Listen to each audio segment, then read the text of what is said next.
On this episode of Southern Fried Geekery. Jerry's not here to yell, yeah. Yeah, Jerry's not here for a woo, so that's okay.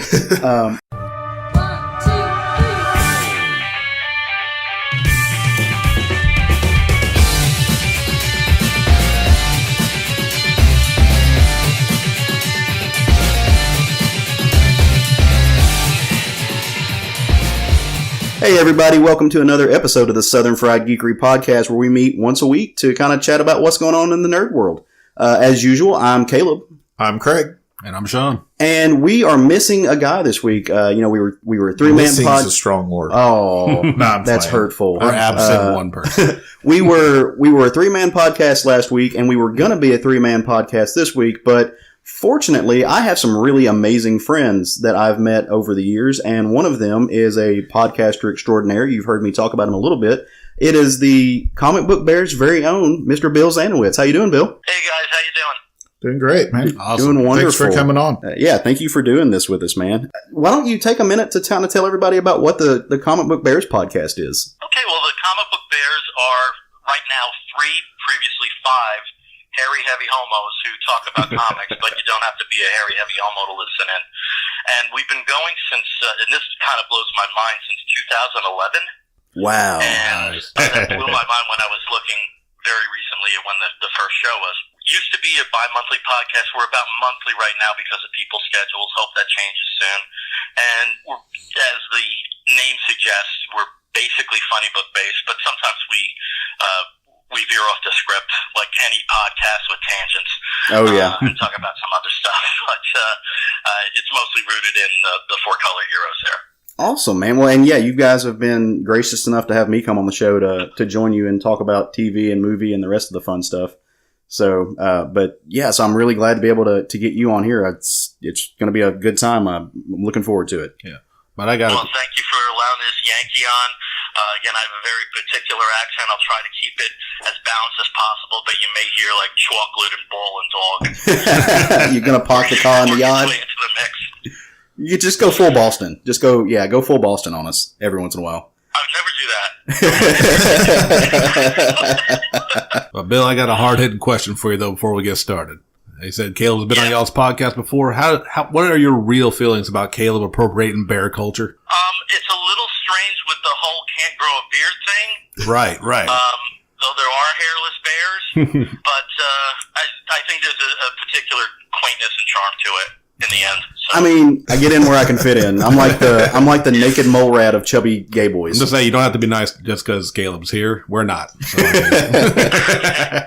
Caleb, just be careful with what you wish for there, because there may become a point where you can't shed the pounds though you want to, and all of a sudden you got a rug on your face. So just careful what you wish for there, son. I want the best of both worlds. I don't think that's too much to ask for. Well, all right. Well, so again, I'm so glad to have you on. This is going to be a lot of fun. So let's kind of get into it. Part of what we do every week is, I think you've seen on our page, Bill, and everyone who listens to our show knows, we have kind of a growing social media footprint, and we're on Facebook, we're on Twitter, we're on Instagram, and Sean is kind of our, I don't know if you'd call him the Facebook aficionado of the group or what, but he does some really cool things where he reaches out to the people who listen to the show and he asks them things that they want him to draw, and he asks them all kinds of movies and stuff they want him to watch, and then he reviews them. So Sean, what did you draw this week? This week was yet another fun variety of drawings. Started off with Sir Didymus and Ambrosis from Labyrinth. The fox knight riding on the dog from the movie, if anyone's familiar with that. It was a really fun draw. That was from Chris Isham. Okay, yeah. After that, I got asked to draw Harry Potter by Rod Hedrick. And then the next day, it was Queen Beryl from Sailor Moon. That was requested by Joshua Ford. He's done many requests already. Okay. After that, I got Destro from G.I. Joe. That's from my old friend Adrian Hill. He loves him some G.I. Joe, so I was happy to draw him Destro. We got more in the pipeline, too. After that, I think was probably one of the more popular drawings I did this week was The Drizzle by one Tyler Miller. We affectionately refer to him as The Drip. He's a friend of ours from our local comic shop who comes in. Really cool kid. Indeed, good dude. I was happy to draw it. I'm glad that he hated it so much he made it his Facebook profile picture. After that, I did John McClane swing through the glass from Die Hard 1. That was requested by Mark Alloway, another good friend of mine. So is that do we consider that a Christmas movie? Where do we stand on that? It's totally a Christmas movie. You think it's a Christmas movie? Craig's saying no. Bill, do you think Die Hard's a Christmas movie? Takes place during Christmas, yeah. Yeah. If that's the requirement. Craig, do you consider Gremlins a Christmas movie? But not Die Hard. Because Christmas is an actual part of that movie and the storyline of that movie. Die Hard opened up with Run DMC doing a Christmas song. Yeah, okay. You're wrong, Craig. And finally, I was requested to draw Star Fox eating tacos while blowing up his enemies. From the video game, Star Fox. Yeah. Requested by my good friend Amy. She's known as Art Epidemic 24/7 on Instagram. Go check out her drawings. She does a lot of drawings herself. Very cool. Well, and so you also, through the week, you go and you watch a horror movie a day now for the month of October, and you're putting those up on our YouTube page, correct? Indeed. Awesome. I've been doing random horror movies up until yesterday of just the first horror movie I haven't seen on the list of either Amazon or Netflix. I'd watch and I give up a quick little review. But I decided to kind of mix it up because one part we want to be interactive with the listeners because we greatly appreciate them wanting to talk to us. And B, I was running out of random movies I hadn't seen. Well, I would do a quick shot. The last new one I watched, which has now probably become one of my favorite horror movies, is Apostle. It's from the director of a martial arts film franchise called The Raid. Mm-hmm. And it is amazing. It's on Netflix. Go watch it. It was one of the best horror movies I've seen in a long time. I thoroughly enjoyed it. I'll check that out. Yeah. I know we had some other friends, mutual friends who watched it over the weekend. Yeah. So it was very good. Sounds good. And The Raid is what they based the last Judge Dredd off of, correct? Yeah. Judge Dredd took basically borrowed the concept of fighting your way up an apartment complex full of bad guys. But in The Raid, it's pure Salat martial art. But yesterday started the viewer request. It's the first day of it. So, and they requested The Thing, John Carpenter's version of it, 1982. It's a great film. Which I had seen many times, but I hadn't watched it in a while, so it's always good. Even if I've seen them now, I'm going to watch them again so I get a refresher. And Jerry joined me that last night, so we actually did a dual review that you can find on our YouTube page. See, you just can't get away from the guy. Even when you don't have to podcast with him, you're inviting him over to your house and stuff. It's just herpes. It's a gift that keeps on giving. All right. So another thing we do with our show is when we interact with our friends and fans and listeners and people who don't like us on social media, we ask them to ask us questions. You know, whenever you get a group of geeks sitting around a table, inevitably questions are going to come up. Who's your favorite this? What's your favorite that? And so on and so forth. They become a really fun element of the show that we're able to kind of connect with people and talk about some stuff that we might not talk about otherwise. They gives us some cues to work off of that are out of our wheelhouse. And so we have a few this morning that actually made us think. And I don't know about you guys. I had a little bit of a tough time with this. Yeah, I mean, for sure. I had to actually sit and think and do a little bit of research. And yeah. Honestly, mine came almost right to me right away. Well, aren't you special? I'm a special little boy. Oh, Lord. All right, so our first question comes from our buddy Tyler May. I think actually both of these questions come from Tyler May. And he wants to know, what is your favorite character's overpowered moment? And so I took that as to mean, you know, just where they really jumped the shark on that. And so mine is when the Scarlet Witch uttered "no more mutants" and just broke the Marvel universe as we know it. Oh, good one. Yeah. That was a good one. Mine was Amazing Spider-Man way back in issue number 33. He's trapped under tons of rubble. Mm-hmm. More than he's able to actually lift on his own, but through sheer willpower that became a character-defining moment for him, it's almost created willpower as a power for Spider-Man. Yeah. From that point forward. He was able to lift that rubble off of him and prevent himself from drowning. Very nice. Mine is actually from One Piece. It is during the fight with Kuma, when he basically using his power. I'm not going to get into the details because it takes a lot of explanation. Mm-hmm. That he can unleash all the damage he inflicts on someone. He can store and unleash it as an attack. And he was about to kill the entire crew except for Zoro was still standing. And he had all the damage he dealt to Luffy, which incapacitated Luffy and just put everybody down. And he was like, if you can survive all their pain, I'll let them go. Damn. And Zoro's like, fine. You don't see what happens. He unleashes it, then it cuts away. Next thing you know, it cuts back to Zoro. He's standing there, cross-armed, blood splattered everywhere, bleeding from all orifices. And I forget who it was, like Nami or someone who wasn't involved in the fight. Asked him what happened. He was like, nothing. Still to this day, Zoro's never told them what happened, that he saved them. Yeah, they never know. It's just him being a bad motherfucker. Damn. Yeah. Well, what about you, Bill? What's your favorite character's overpowered moment? There's two that I can think of. I don't know what would rank at number one. The first I would say would be the end of the first Donner Superman film. Oh, where yeah. the Earth spins on its axis and goes back in time. And I don't think anyone's ever going to be able to work out the physics for that. The second one is pretty funny, and even in the comic they acknowledge it. There's an old issue in the 70s of Marvel team-up of Spider-Man and Hercules, and there's a scene where Hercules, with a chain, pulls the entire island of Manhattan 10 miles. As Herc do. Again, I'm not sure anybody will ever work out the physics or how islands don't work that way. Wow. Fantastic. But it was even to my, I guess at the time, 6 or 7 year old eyes, you just see a caption in the comics like, "We know this couldn't happen, but." Right. Just go with it. That's what comics are, man. That's why it's a great medium. They can do all the weirdness that you couldn't do otherwise. For sure. So our second question from Tyler, he wants to know, what comic trope do you dislike and what can they do to improve it? So I'll kick us off again. The comic trope that I dislike is the one that we always joke about. Characters don't stay dead. I don't like it. And I know that sucks because we have a lot of favorite characters that die a lot throughout comics history, but it takes something away when there's no threat. It takes something away from the book when you don't have any fear whatsoever that this is a permanent change. And I think that they should. I mean, we live in a world now where even the most famous death that kind of just stayed, that wasn't somebody's parent, was Gwen Stacy. That's even been retconned a little bit. Now they've retconned the retcon, because that's how comics also work. But yeah, I wish they would let characters die and stay dead to make the threat real. Let's let Bill go second. Okay.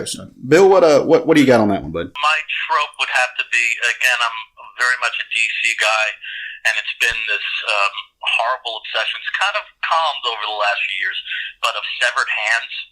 Yeah. When somebody has to get out of some kind of situation and the hand gets severed or part of the arm gets severed, and it's gone to ridiculous lengths, like the experimental technology that gave Alfred Pennyworth his hand back. And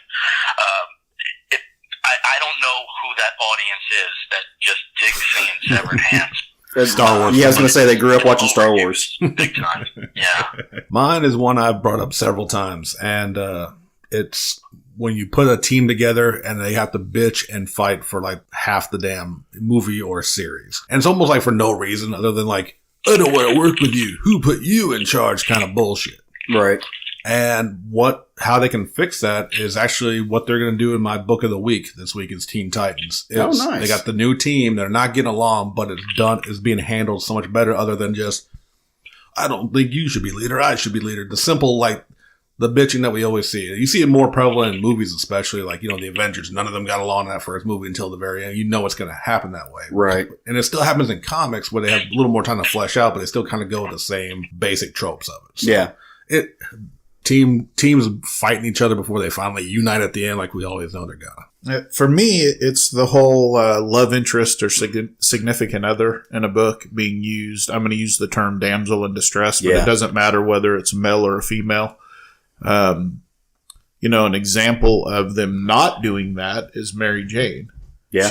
She's not in the book as for the sole purpose of being his somebody to save. Mm-hmm. An example of another love interest for Peter Parker that was Gwen Stacy. Right. She was pretty much in there for him to have somebody to save. Oh, and she was written in the early days, too, right. And that was still a very, very, very common trope. Right. So it's done less now than it used to be, but it's still out there quite a bit. Yeah. There's other ways to advance characters' personalities and to give them something to do other than have them save their love interest. Right. Well, so I love this part because, again, like I had completely forgotten about the fact that Hercules pulled Manhattan for 10 miles. I kind of guessed Sean's because he hates team-up books when they're getting a team together. But yeah, that's what I love about these is they make us think and they bring up different parts of comics and geek history that we might have forgotten over the years. And so they're really good. So I've got that post saved on our Facebook page. If any of our listeners are inclined, they can go on there and ask a question and we'll talk about it on the show. And it can literally be anything. I mean, at one point in time, Bill brought up the afterlife questions, like where do we believe in an afterlife, which spurned a new conversation about, what our favorite version of pop culture afterlife was. And so that's what I love about them. Yeah, Valhalla. Yeah. Nah, Savage Dragon Heaven all day. You would want Savage Dragon Heaven. Yeah. Hell, not for you, obviously, but Craig knows what I'm talking about. Yeah, I got you, Sean. Wow. Straight people are so weird. We are weird. And I'm not the only gay one on the show anymore, so I'm good. I can say that now. Doesn't And make you not get right. teamed up. Well, on that note, Bill, what is your favorite like comic book heaven? Oh, it's really brief, but there's 2 panels in. I'm not exactly sure what the issue is. I think number 2, but when Kevin Smith had when he took over for Green Arrow, Yeah. with Phil Hester, and there's a very brief 2 or 3 panels where Hal is talking to Ollie in heaven, who doesn't really want to go back, and you see the Flash, and you see the Jason Todd Robin, and you see Gandhi talking to John Candy. Nice. Just the overall sweetness of that depiction, that would be my heaven. These impossible combinations of people. See, I figured yours would be just like you sitting in this weird revolving sphere of everything that DC has ever put out at any point in time. Which you kind of already pretty much have that anyway, so. Yeah, well, if I ever get a house big enough, yeah, it's going to go close. Yeah, you have a bunker, I think is the way you put it, right? Yeah, I do have the storage offsite that has the comic books. Yeah. Which is, it's insane, but. As do I. Yeah, when I did the count recently there's a great site called Mike's Amazing World, which is just this amazing resource of not just DC, but almost every other big name publisher. Mm-hmm. And according to the counts, I am just about 300 books shy of half of the output DC's ever put out. Wow. Nice. That's which impressive. is amazing. Now, again, I'm old as sand, so But you're still I devilishly have a better handsome. chance of that than some other people, but yeah, it's pretty big. The comic collection's pretty big. And that's on a side note, though. I've never read it, but I've always heard amazing things about Kevin Smith's run on that Green Arrow book. It's got Phil Hester on it. That's a get for me. I love Phil Hester. That dude's insane. Well, all right. So if you, like I said, if you have questions, come drop them on our Facebook page, and we'll bring them to the show. Or if you want to come see us in person, you always can, because we're going to be at Comic Conway on November 2nd through the 4th. We're going to have our table set up, and we're going to be talking to people. We've got some swag to give away, all kinds of really cool Southern Fried Geekery stuff, and we're going to be selling some T-shirts. So if you want your very own Southern Fried Geekery T-shirt for the low price of $15, you can come get it. But because you're smart people and you listen to our podcast, you're going to walk up to us and you're going to whisper Webhead to us. You're going to say, hey, Webhead. And we're going to knock $5 off just because that's the kind of good people that we are. And Craig will still accept Web Fluid. Craig will still accept Web Fluid as his code word. Giggity. And if you say Web Fluid to me, I'll direct you to Craig and let him give it. So you'll still get your $5 off on your T-shirt. And we look forward to seeing people. We have a lot of people who listen to the show that we don't know from around the central Arkansas area. And so we'd like to shake your hand. Come on up.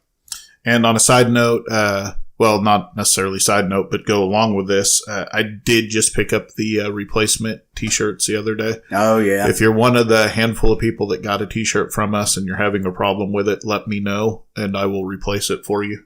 Yeah. There was some issues with the graphics on there. Yeah, the humidity apparently messed with the screen printing process, and they needed to dry them longer, so I had to take them back, get the rest re-dried, and they replaced the ones that we had already issued. So these things happen when you live in a state that basically is 70% water that you breathe yes. at all points in times. Not wrong. All right, so yeah, come up and see us at Comic Conway. Get your T-shirt, rock some FS. I can't speak today. Rock some Southern Fried Geekery swag.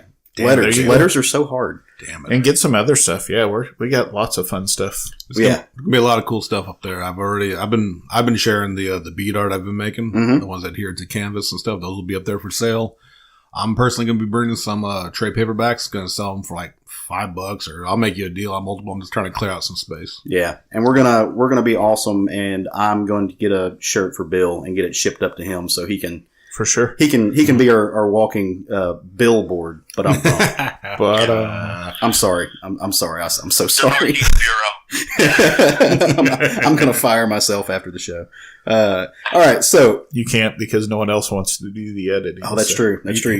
I have power of necessity. We only meet once a week. I wish we could do this every day. It would be my favorite thing ever to just get around and sit and talk to you guys every day about the stuff that goes on. But because we only get together once a week, there are certain things that happen that we love to talk about. The geek world always marches on. There's always news going on. And so we can't cover everything because we don't have that much time. So we like to pick a few things each week and kind of go over them. And that way kind of hit the highlights and the stuff that we really are interested in. And anything else, we kind of stick to our social media page and we have those conversations there. So this week, we had a lot of stuff happen, and we're going to kick this off with Craig. Craig has a little bit of news he wants to talk about. Yeah, well, this is actually 3 weeks old, and because I'm a bad Whovian, I didn't mention it earlier, and we didn't have a Doctor Who special like we should have. Mm-hmm. Bill, are you a Doctor Who fan? I don't think I would characterize myself as fan. I think some of it is the Doctor Who you're first familiar with is your Doctor Who for better or worse. And so for me, Tom Baker is my Doctor Who because that's when I first became aware of the franchise. That's what was happening. I have a casual interest in it. I enjoy David Tennant, but it's nothing that I follow to the T. Okay. Well, the other guys here don't follow it at all, so It's just me. My cousin Chris, who listens to the show, he was texting me about the new Doctor Who, and because Capaldi was great, I liked him. He was a little too serious for me as the Doctor. Mm-hmm. So I'd kind of slacked on last season, and I had an issue with my DVR where it erased the entire season from me.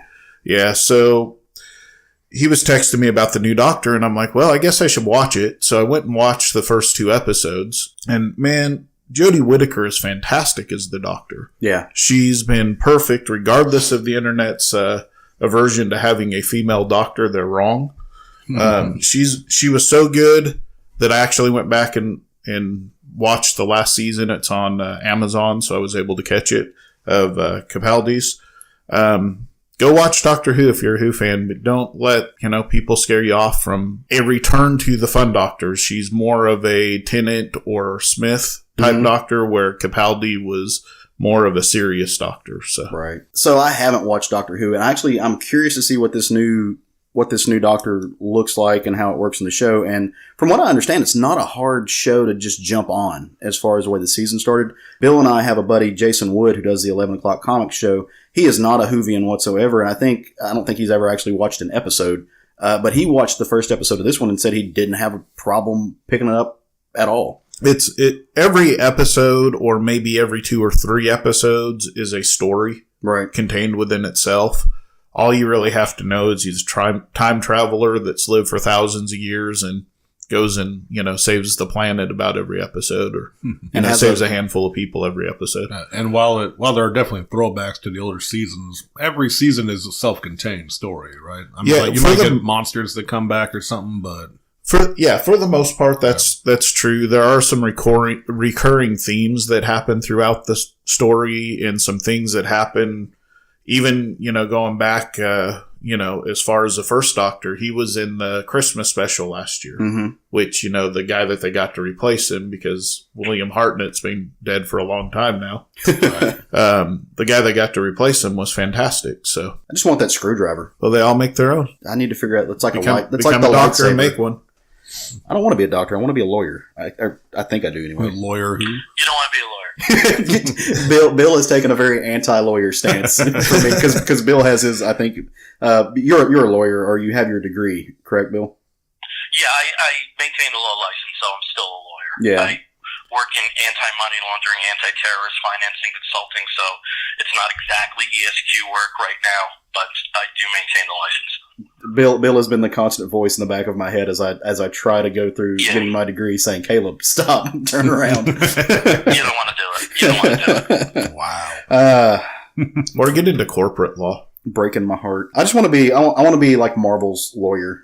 They need me. They should hire me just to be their lawyer and not make me do anything. Just pay me to be Marvel's lawyer. I want that. Sean, you got news? Yes, I do. Recent news that Crunchyroll has split from Funimation. I heard about this. This is the big anime divorce, right? Yes, because for the last couple of years, Crunchyroll and Funimation have been partnered up, and they actually went together on this new VRV subscription service that gives you both along with many other channels.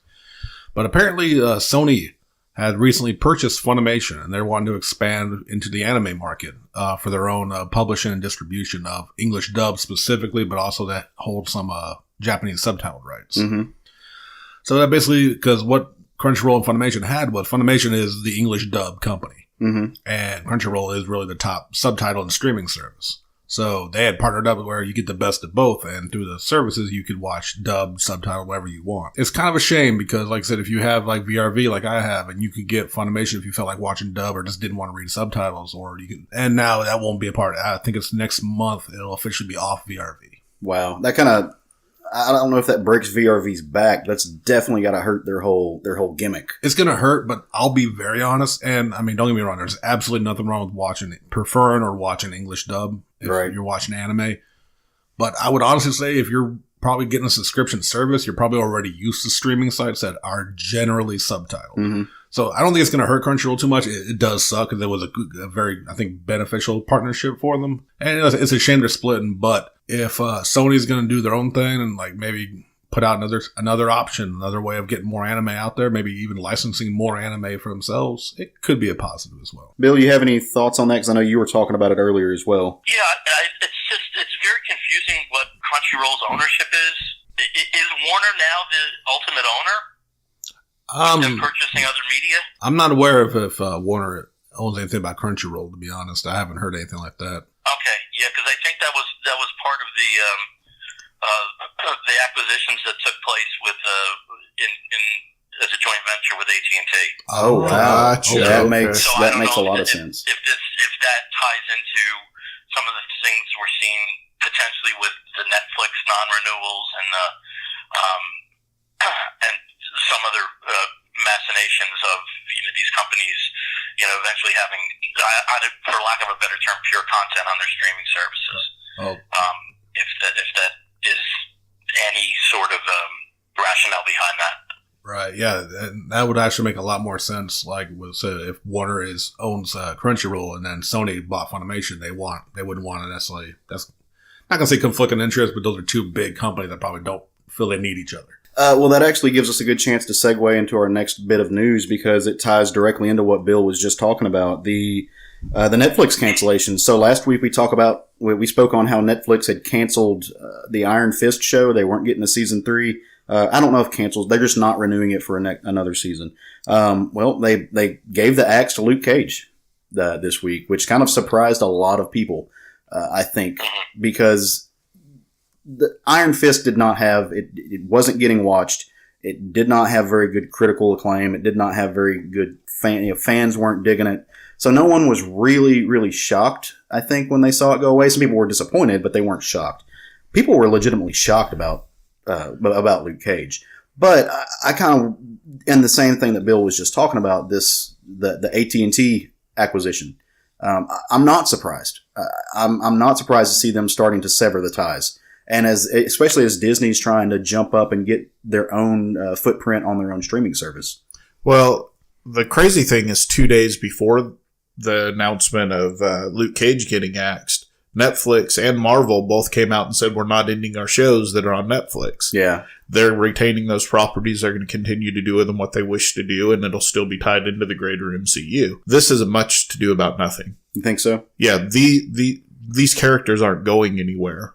They're going to have a Heroes for Hire or a Luke Cage and Iron Fist show. I mean, both of those characters work better as a team than individual, in my opinion. And it's just, that's where it's headed. I absolutely agree.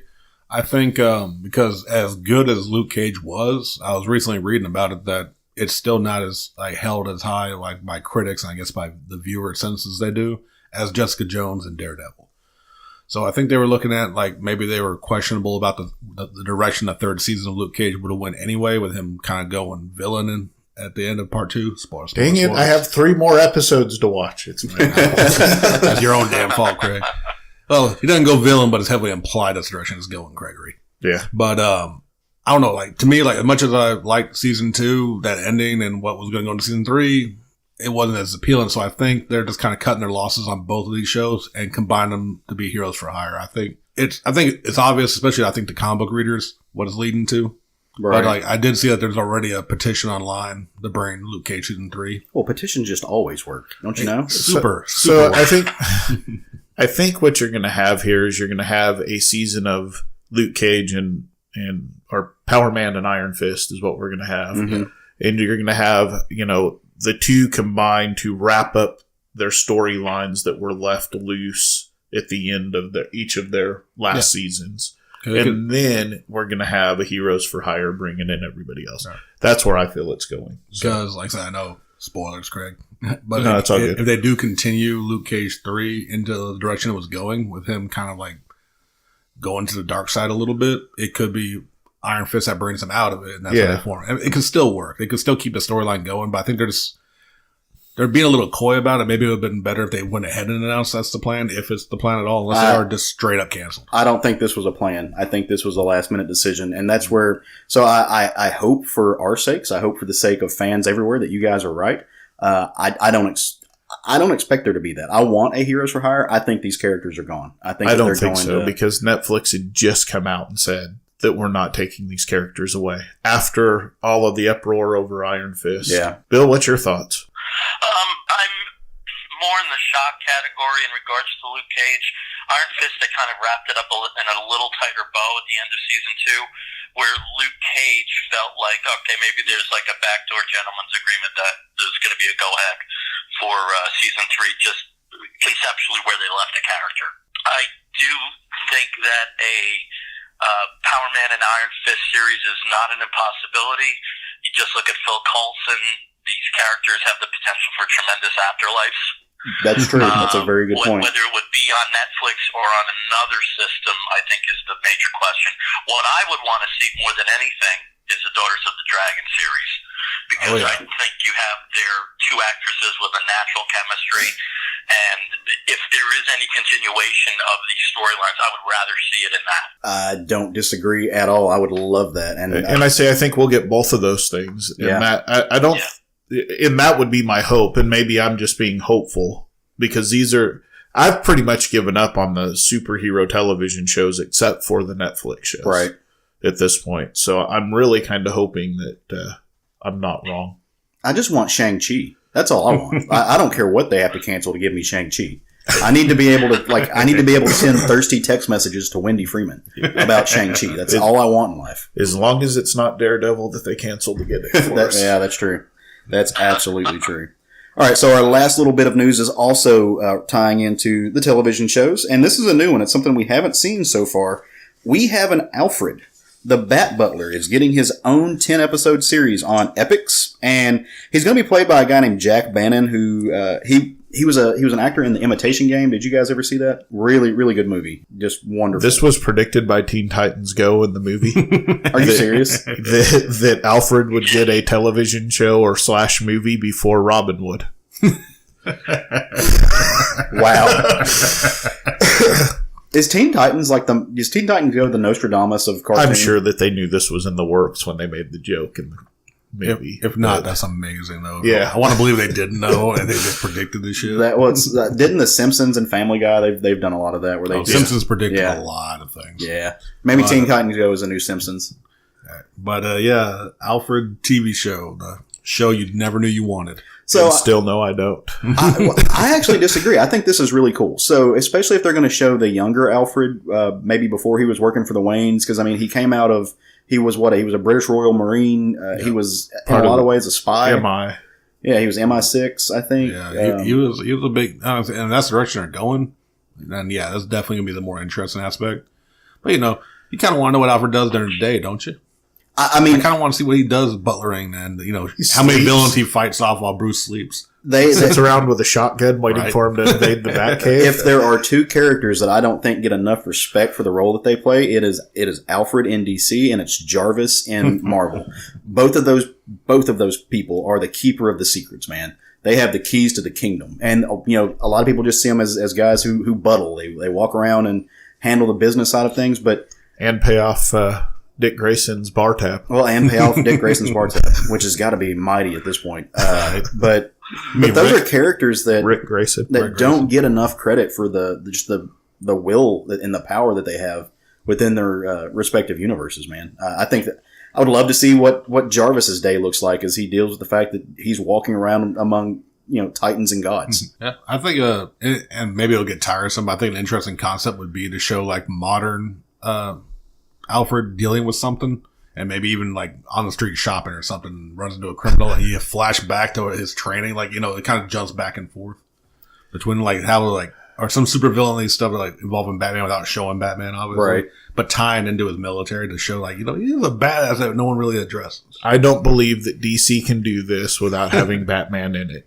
I mean, Gotham wasn't supposed to have Batman. It's going to end with him. Yeah. I don't believe DC will do it without putting Batman in it. What do you think about that, Bill? I'm a little bit frustrated when they that every time you have to get a younger take of a character, it's so much younger.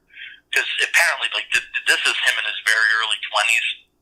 Is that true? Like, that's mostly... I think so. That's what I gathered from it, yeah. I think one of the things that was most refreshing about Black Lightning was seeing a character that's a superhero in middle age, right? Above any of the other hooks that show provides.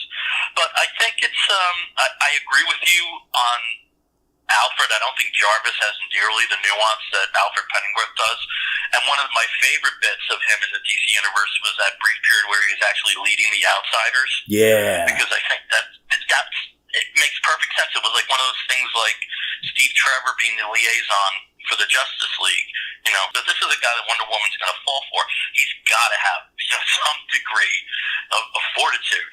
Right. And it's moments like that I always enjoy seeing.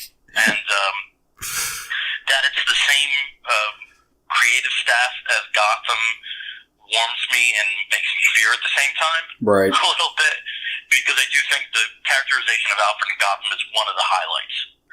So if that's what they're doing with this, and I do believe they pretty much said straight out, this is going to take place in the 60s. I think there's a lot of gold that they can mine there. I think so, yeah. So in terms of these prequel shows, for lack of a better word, I'm pretty excited about what they've talked about so far. Well, and at the end of the day, we always say this, you can be apprehensive or super pumped up about something, but you can't really speak on it until you've seen it. So I know that, if you stay away from message boards on the internet, you're usually pretty good, but there's always a collective groan when something is brought out.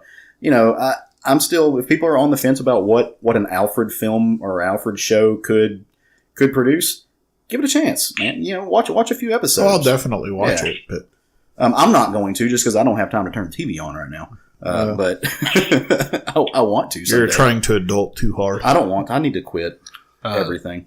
Speaking of internet and message boards, Craig, you got something you want to talk about? Yeah, a little bit. There's a portion of the internet, specifically a dude that likes to stab comic books for a living. Oh, that because guy. He can't create his own comic books. Oh, you know who I'm talking about, huh?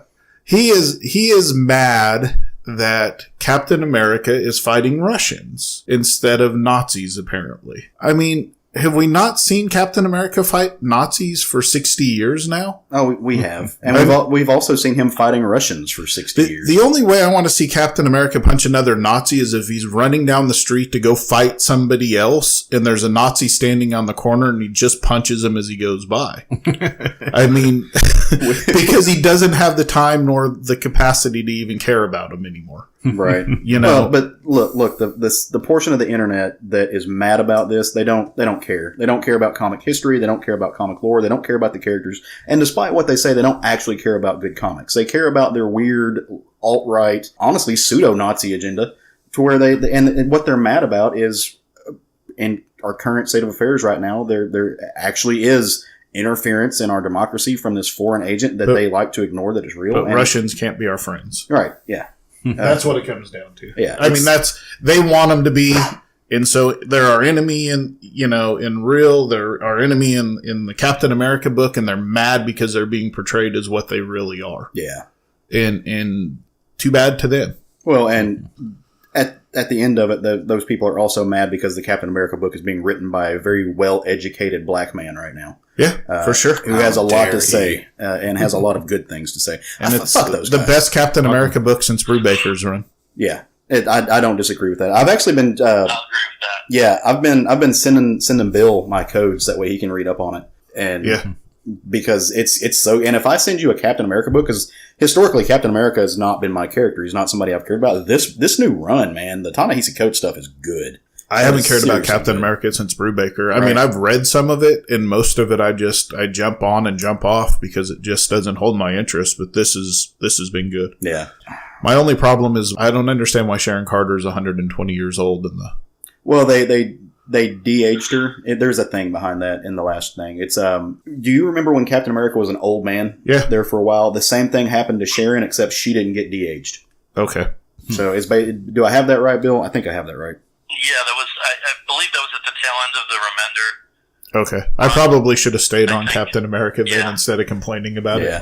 Well, there's so many good comics that come out, you can't read them all. And if you're not privy to the very extensive canon that these books come out and how they change all the time, then, it's okay to have complaints about things, but it's not okay to pretend like they don't exist or that your complaints are still valid if somebody comes forward and says, hey, no, here's how they do it. And the guy you're talking about, Captain McStabby book, is just, fuck him, number one. He's a douchebag. Pretty much, yeah. I don't pull my punches when it comes to people who I think are racist or homophobes or misogynist or just in general. Yeah, fuck that guy. But he doesn't care about any of that. He just picks the book that he knows is going to get him some more likes from his little army of internet anonymity worshippers. I don't even know what I mean. Yeah, and just so he can pimp his own shitty comic book, he's trying to get. And that's the downside to it is he's got his own thing. He's trying to monetize. He's monetizing off of alt-right hate, man, and that's what he's doing. So I have hate in my heart. The thing for me with this whole comics gate anti-SJW bullshit,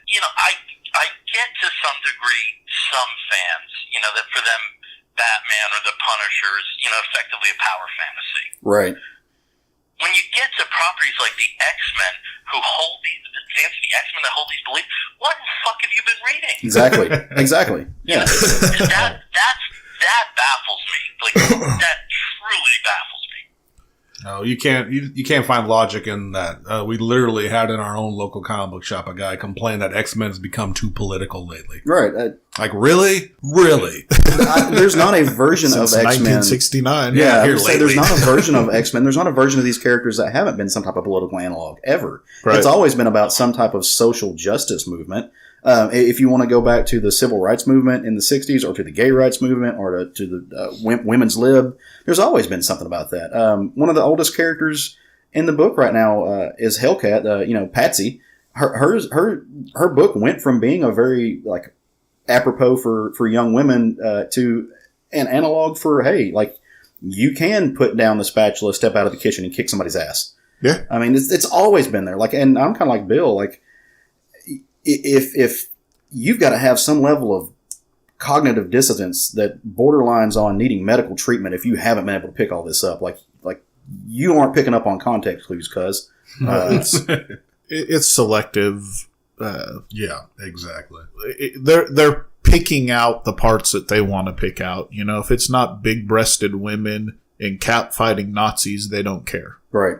Well, but borderline on that though, they also and we're getting off on a tangent here, but this same group of people complained when they had, I think it was Captain America punching the Serpent Society because there was an analog to those guys are Nazis. For all definitions of the word, the Serpent Society are these anti-immigrant, very right, alt-right, very fascist group. They're Nazis.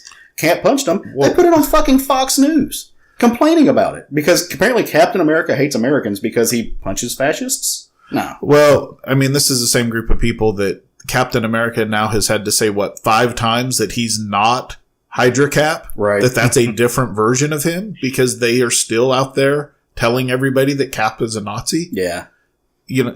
Because they didn't read the book. Yeah.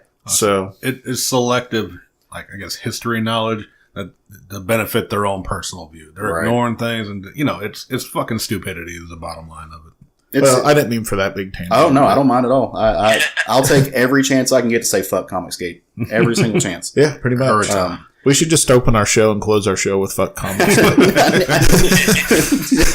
Bring those bastards on. No, God, no, I don't even want to talk to them. Why? There's no point. Bring them on. Let them. I'm not on the show. Oh, okay. No, bring them on. I'm ready for the fight. Oh, you just want to? Okay, I got you. I get where you're putting down now. I'm picking up what you're putting down. There's lots of news all the time, and if we don't talk about it on the show, and you want to talk about it, hey, bring it to our Facebook page because we'll talk to you on there, and we have some pretty great conversations about stuff that doesn't make it on the show. But just because it doesn't make it on the show doesn't mean it's not important, and it's not something that we need to talk about. So come hang out with us on Facebook, guys. It'll be a lot of fun. In the meantime, Sean is going to fly solo today on some manga ramen, and he's going to tell us about a little something that he loves. Indeed. Today, we've been calling this section manga ramen for a long time. And we talk about anime. When we talk about anime, this is true. But, a lot of anime is also manga, so we let that slide, and it's a good name. Right. Caleb. No, I like it. But what we haven't talked about is an anime about food. Oh. So I'm here today to tell you about Shokugeki no Soma, better known as Food Wars. It's a shonen manga. Start off with shonen manga, which a shonen is, again, like typically the battle mangas, like the Dragon Ball Z, the One Piece, and all that kind of stuff.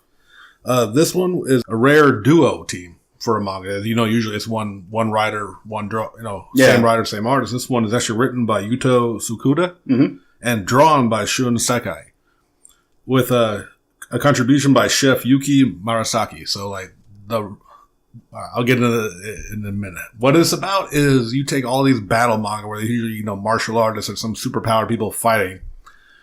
Instead, it's a cook-off. If you've watched Iron Chef, if you've watched Chopped, these shows, this is that done in the only way anime can glorify it. Right. By taking Soma, who works in his dad's, their little small restaurant where they cook and they always do custom orders, and whenever someone asks, they make the best they can. Soma also has the desire to beat his dad in cooking, because dad's always like doing a better recipe and making weird recipes with shit that shouldn't make sense. So someone's bound and determined to make like octopus and peanut butter work. Which you see in the show, he's like, try my dish, and they're like, look like they're poisoned. It's hilarious. And what eventually gets into is he gets put into a culinary school to where you can challenge people to cook-offs to get higher station within the school. And anyone who graduates from the school is guaranteed a Michelin star restaurant almost. Wow. You're that quality of a cook. Now, we've often spoke about how anime can make anything interesting, and you would not believe just the dramatic angles and just like, oh my God, he added red peppers to that, and it's all dramatic and amazing while they're cooking. And this one especially has a little bit of the fan service side of it, to where when they especially cook something well and they have to give it to someone to eat, it's so delicious their clothes blow off. It's been titled Foodgasms. Like literally, he got challenged in the restaurant before he went to school to cook a meatless pork dish. Wait, what? Exactly.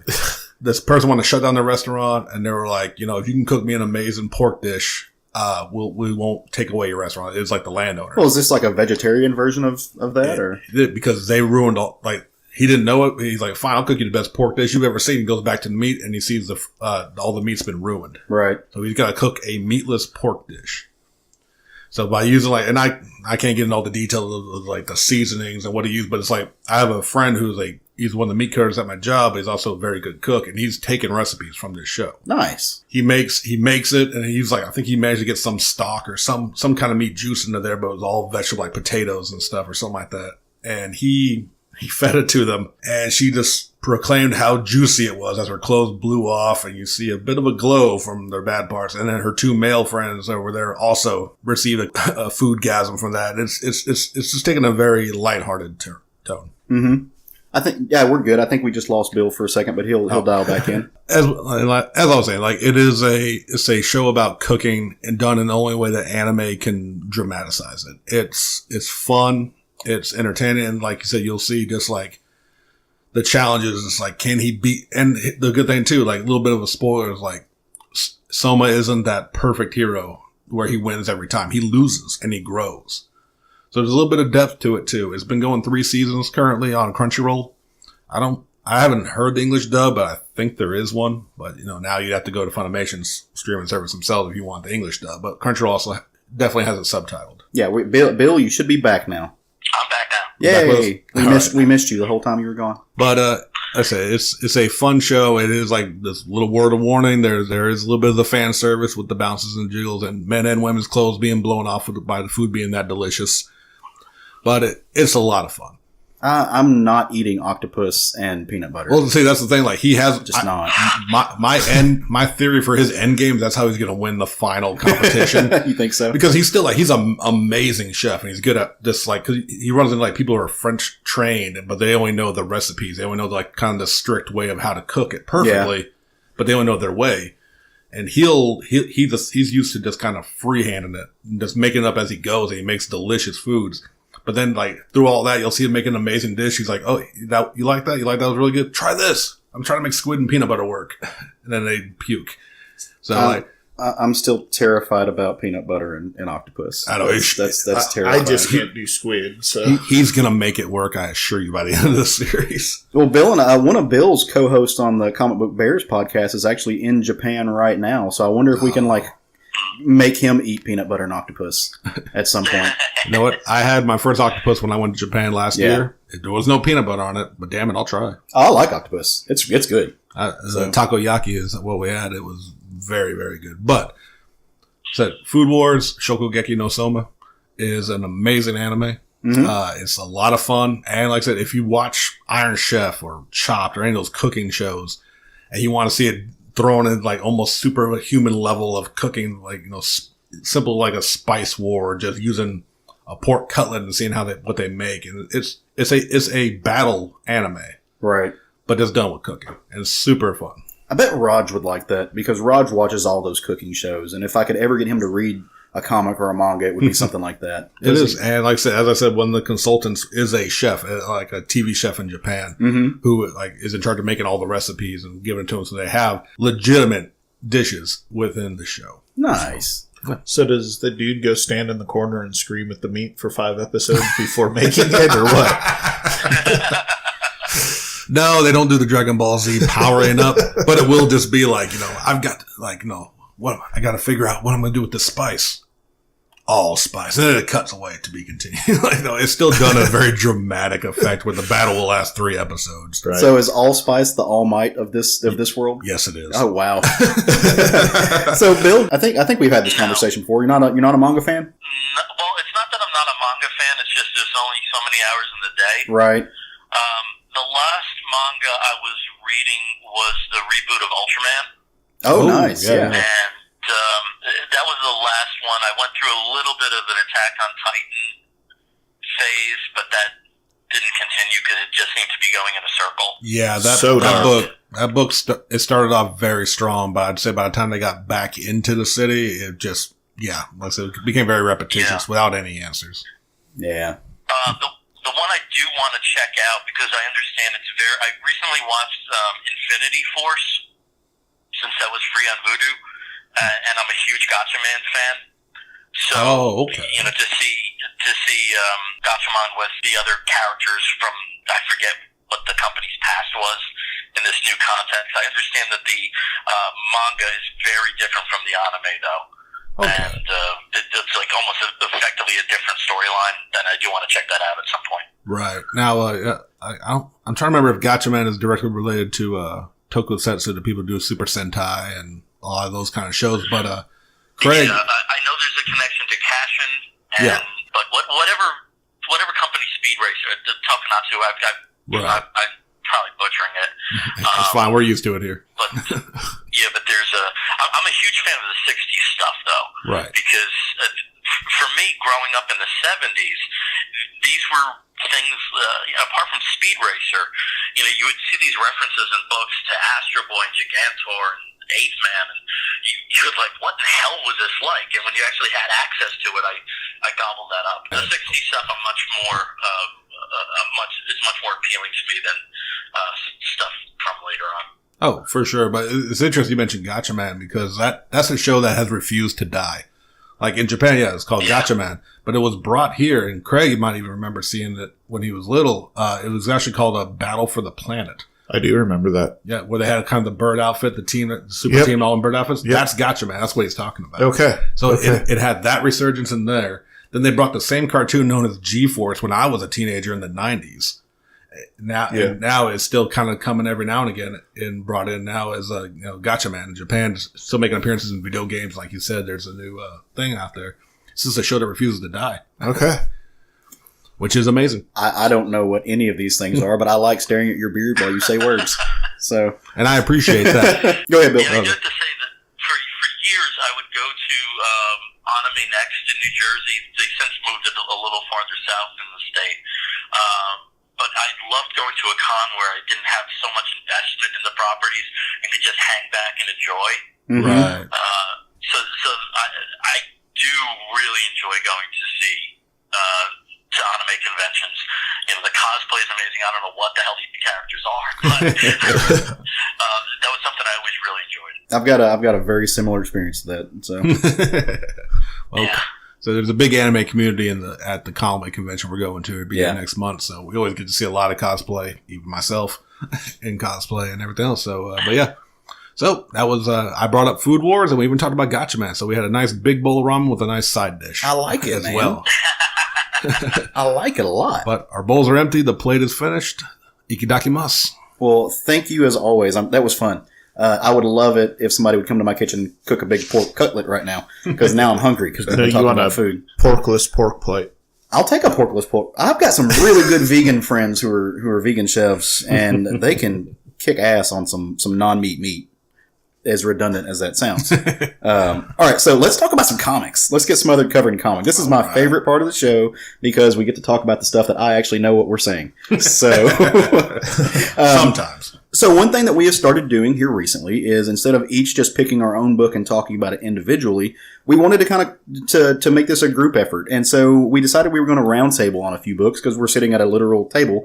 Even though it's got corners, we can roundtable on it. So this week we decided to get together and talk about Shuri #1 from Marvel Comics. This character has been made, has kind of been brought up into the surface of pop culture here recently with the Black Panther film and her really, really amazing portrayal in that. And so Marvel, I thought that they actually waited too long for this book. I thought they could have capitalized on it sooner. But they got an amazing and renowned writer to kind of make her comic book debut on this book. I'm apologize in advance because this is a name from the African language, and so I'm going to mess it up on accident. Needy Okorafor. And Leonardo. And if you have a problem with the way Caleb pronounced your name, please feel free to come to the show and fight us. Yes, I will gladly take that. And then Leonardo Romero on art, and the amazingly talented, renowned color artist Jordi Belair, who seems to make everything she puts her work on just shine through. And so I personally really enjoyed this story. Before we get into it, did everybody get a chance to read this, and what did you think about it? I did read it. The story. Bill read it? I read it on the way up here. Good job. As I rode with Craig. I feel like I'm going to be the other half of the 50-50 rule. Okay, that's fine. I'm 50-50 on it. This is why I like doing the roundtables book, because we get a little bit more into, even if there are problems with books, we can talk about them, but we do it in a way that's not just degrading to it. Absolutely. So what happens in this book? If you've been reading the Black Panther series, and it's been really good, you should check that out. Also by Ta-Nehisi Coates. You know that the Black Panther is kind of kicking it in space right now. He's off doing some. It's a different Black Panther. Is that a different Black Panther? That's in the future. Huh. That's a colonized because Sean had the same question based on what happens in this book. Yeah. That Black Panther is somebody probably 400 years in the future when Wakanda has colonized space. Really? Yes. Well, that's interesting. So maybe it doesn't. But this book, is probably leading to the colonization. I think that they have to tie that in. I think that there's definitely something linking this book to that book. So now Wakandans are the colonizers. Yep. Oh, that's the big thing. Is I haven't read that Black Panther that's one book. of the things that they're talking about. So in this book, they have Wakandans have joined the rest of the world in the kind of space race. They bid their time, and while we were all sending men to the moon, they weren't doing anything. But in the great Wakandan fashion, when they come out with something, they come out with it full force. And now they're just leading the charge. Now they're sending people in deep space. They've got all kinds of stuff going on. And they launched T'Challa into the stars. And so this book kind of kicks into what's going on with that. Can we launch our leader into the stars? Yes, as long as there is no Space Force. Yeah, I mean, lead the charge. Wow, yeah, I'm on board with that. And so this book kind of looks at what happens in the weeks after that when the trip doesn't go as planned. What was supposed to happen is T'Challa was supposed to fly up into space based on this design that Shuri, this ship that Shuri designed, and he was supposed to come back. Well, something happens and he doesn't make the return trip. Nothing happens. No one comes back. And Wakandans are starting to realize, and the rest of the world are starting to realize that there's something going on here. There's something wrong. Well, in the meantime, Shuri is kind of stepping up, and we all know that she's been the Black Panther before. She's held that mantle. If you read the end of Hickman's run, I don't think Hickman wrote that, but if you read the book around the end of the Hickman run of Avengers, there's a lot of stuff that plays into that. Yeah, so Shuri is doing her thing. She's trying to keep people calm, cool, and collected. She's dealing with the fact that she has died before, so she now has some of the powers that branch over from the, I forget what they call it, but essentially it's the Wakandan spirit realm that allow her to do some shape-shifting. She's still being one of the smartest humans on Earth, where she's designing all this really cool nanotech that allows her to fly and have wings. There are some amazing throwbacks to some of the great Black Panther series before, and specifically with Zuri, that character, the way that he is drawn in this book and designed, it goes back to, it looks a lot like the character as he was drawn in the Priest run of Black Panther. So there's some great homages to the stuff that came before. At the end of the day, T'Challa hasn't made it back. The world's starting to kind of freak out. Wakandans are starting to freak out. And so a group of tribal elders who are all women kind of get together and form this secret, I don't know if you'd call it a cabal, but it's a secret group. And they make an executive decision that, Wakanda has to have a leader. And the one person, the person who is perfect for this job, is Shuri, because she's of royal blood. Wakandans trust her. They know her before, and she's powerful in her own right. She can be a warrior queen. So at the end of the book, she has decided that, I don't think I really have a choice. And the Council of Elders hand over the mantle of Black Panther to her. And that's where we are from now. So what did you guys think about this? What are your thoughts on the first episode or first issue of Shuri? And I guess, Bill, we'll let you go first on here, man. Okay, the main takeaway I had from it is this is a book that's written by someone who's clearly used to prose. Right. And I think that they kind of accommodated that nicely in most sections, where there's parts where, like when she's testing the wings, that she's basically having a conversation with herself. When she's having that conversation with the other Wakandan online, the one that doesn't call her princess. Right. It's very insular in a sense. I think as time, I really want to see what the second issue is going to be like, to see if that if those conceits that I mentioned maintain, because if that is the case, then that's not somebody who's a natural comic book writer. Like when she met, I think case in point, when she met with the women at the end of the issue, mm-hmm. that was so stilted. The dialogue there was so stilted. Yeah. I think the art was wonderful, in that.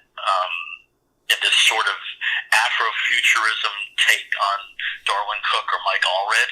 I liked that it was a slightly cartoony style, because I think that was one of the things that worked best about the Black Panther film, was that there was some sense of humor. If you go to almost any comic run of Black Panther, it's not exactly laugh a minute. No. And it seems that is an area that can be mined for that. I always thought, how they attack poachers, there could be some really funny takes on how Wakandans deal with issues like that. Yeah. So I think there was a place for it. I think there was a place for a somewhat lighter tone. But I do think, sometimes you have a number one issue that just knocks everything out of the park. This one was maybe a double, because I do see that there are some issues with how the writer writes, for lack of a better term. I did enjoy it. Was it something that made me say, I have to get this second issue? Not exactly. But on the positives, though, I do think that this is a character which benefits like Tony Stark did by making the Marvel version a little bit more like the film version. Mm-hmm. In that the portrayal by Letitia Wright was so colored that you take those you take that perception into what you're reading.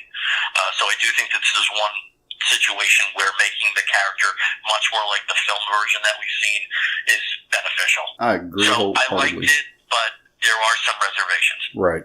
What about you, Craig? So I'm probably the opposite of Bill on this. Mm-hmm. I enjoyed the story a whole lot more than I enjoyed the art. Mm-hmm. Not that the art's terrible. I thought the action parts of the art were better than the still images of the art. Right. However, I really enjoyed the story. Yes, you can tell it's a prose writer and they've got some growth to do, but Ta-Nehisi Coates, you can tell on his first couple of books that he was a prose writer too. I feel like she'll grow into it. Right. And I like where the story's headed, even though I'm hoping there's a twist we're not seeing, because I don't necessarily need Shuri to take on the mantle of Black Panther for this to be a good book. I think Shuri managing the tribes as the queen of Wakanda in the absence of her brother is as good of a story as with her being Black Panther. Right. And that's kind of where I'm hoping they go with this. Yeah. Yeah, I definitely agree with Craig on the art. Like, Bill, you mentioned Mike Allred, and I immediately was thinking of Madman when I was seeing this art. My only thing about it is, like, Madman started off in that stylized art, because that was his, and it kind of fit. But, like, this one, I get what you were saying about keeping the style simpler, because maybe they're going to keep it a little more lighthearted, being that they are heavily influenced off Shuri from the movie, who was kind of the comic, not comic relief, but, she brought some lightness to the movie. I think the art could have came a lot better. Just the flat colors just weren't doing it for me, especially with that amazing cover. They kind of and that's not just a unique problem to this Shuri book. Marvel, like, I've stayed away from She-Hulk books just because the covers look so good. I couldn't stand the art. Right. But that's just my own. Like, I'm a mediocre artist to begin with, but like I was looking at this going, man, you could have came better than this. Especially this, like, the flat colors just weren't working for me.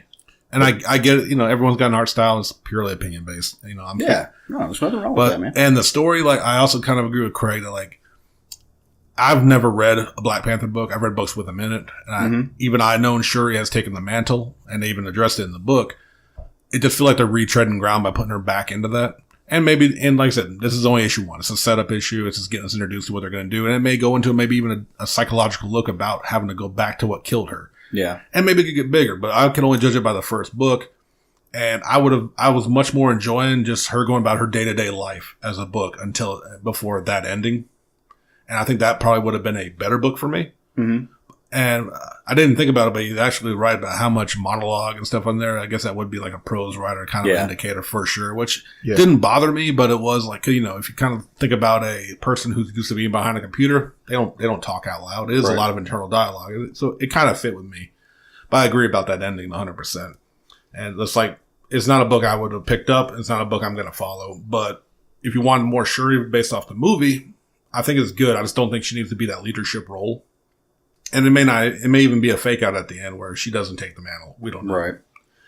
So, I don't know. For me, I think it would have been a stronger book if it was just about, I'm not saying it has to be and maybe it's going to lead to a bigger thing. There's a lot of possibilities where they could go with this book. Yeah. For me, the Shuri book I would have enjoyed would be just the day-to-day life of a super genius in this technological world and what she has to deal with.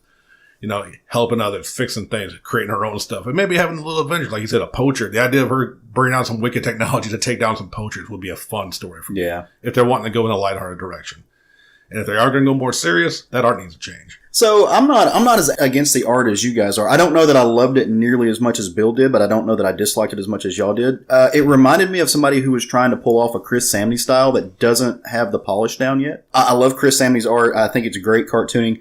I see this leaning in that direction, but I don't think that it's where it needs to be to really pull it off yet. I think that Jordi Belair's colors do a lot to help this art out, especially in those moments with the backgrounds.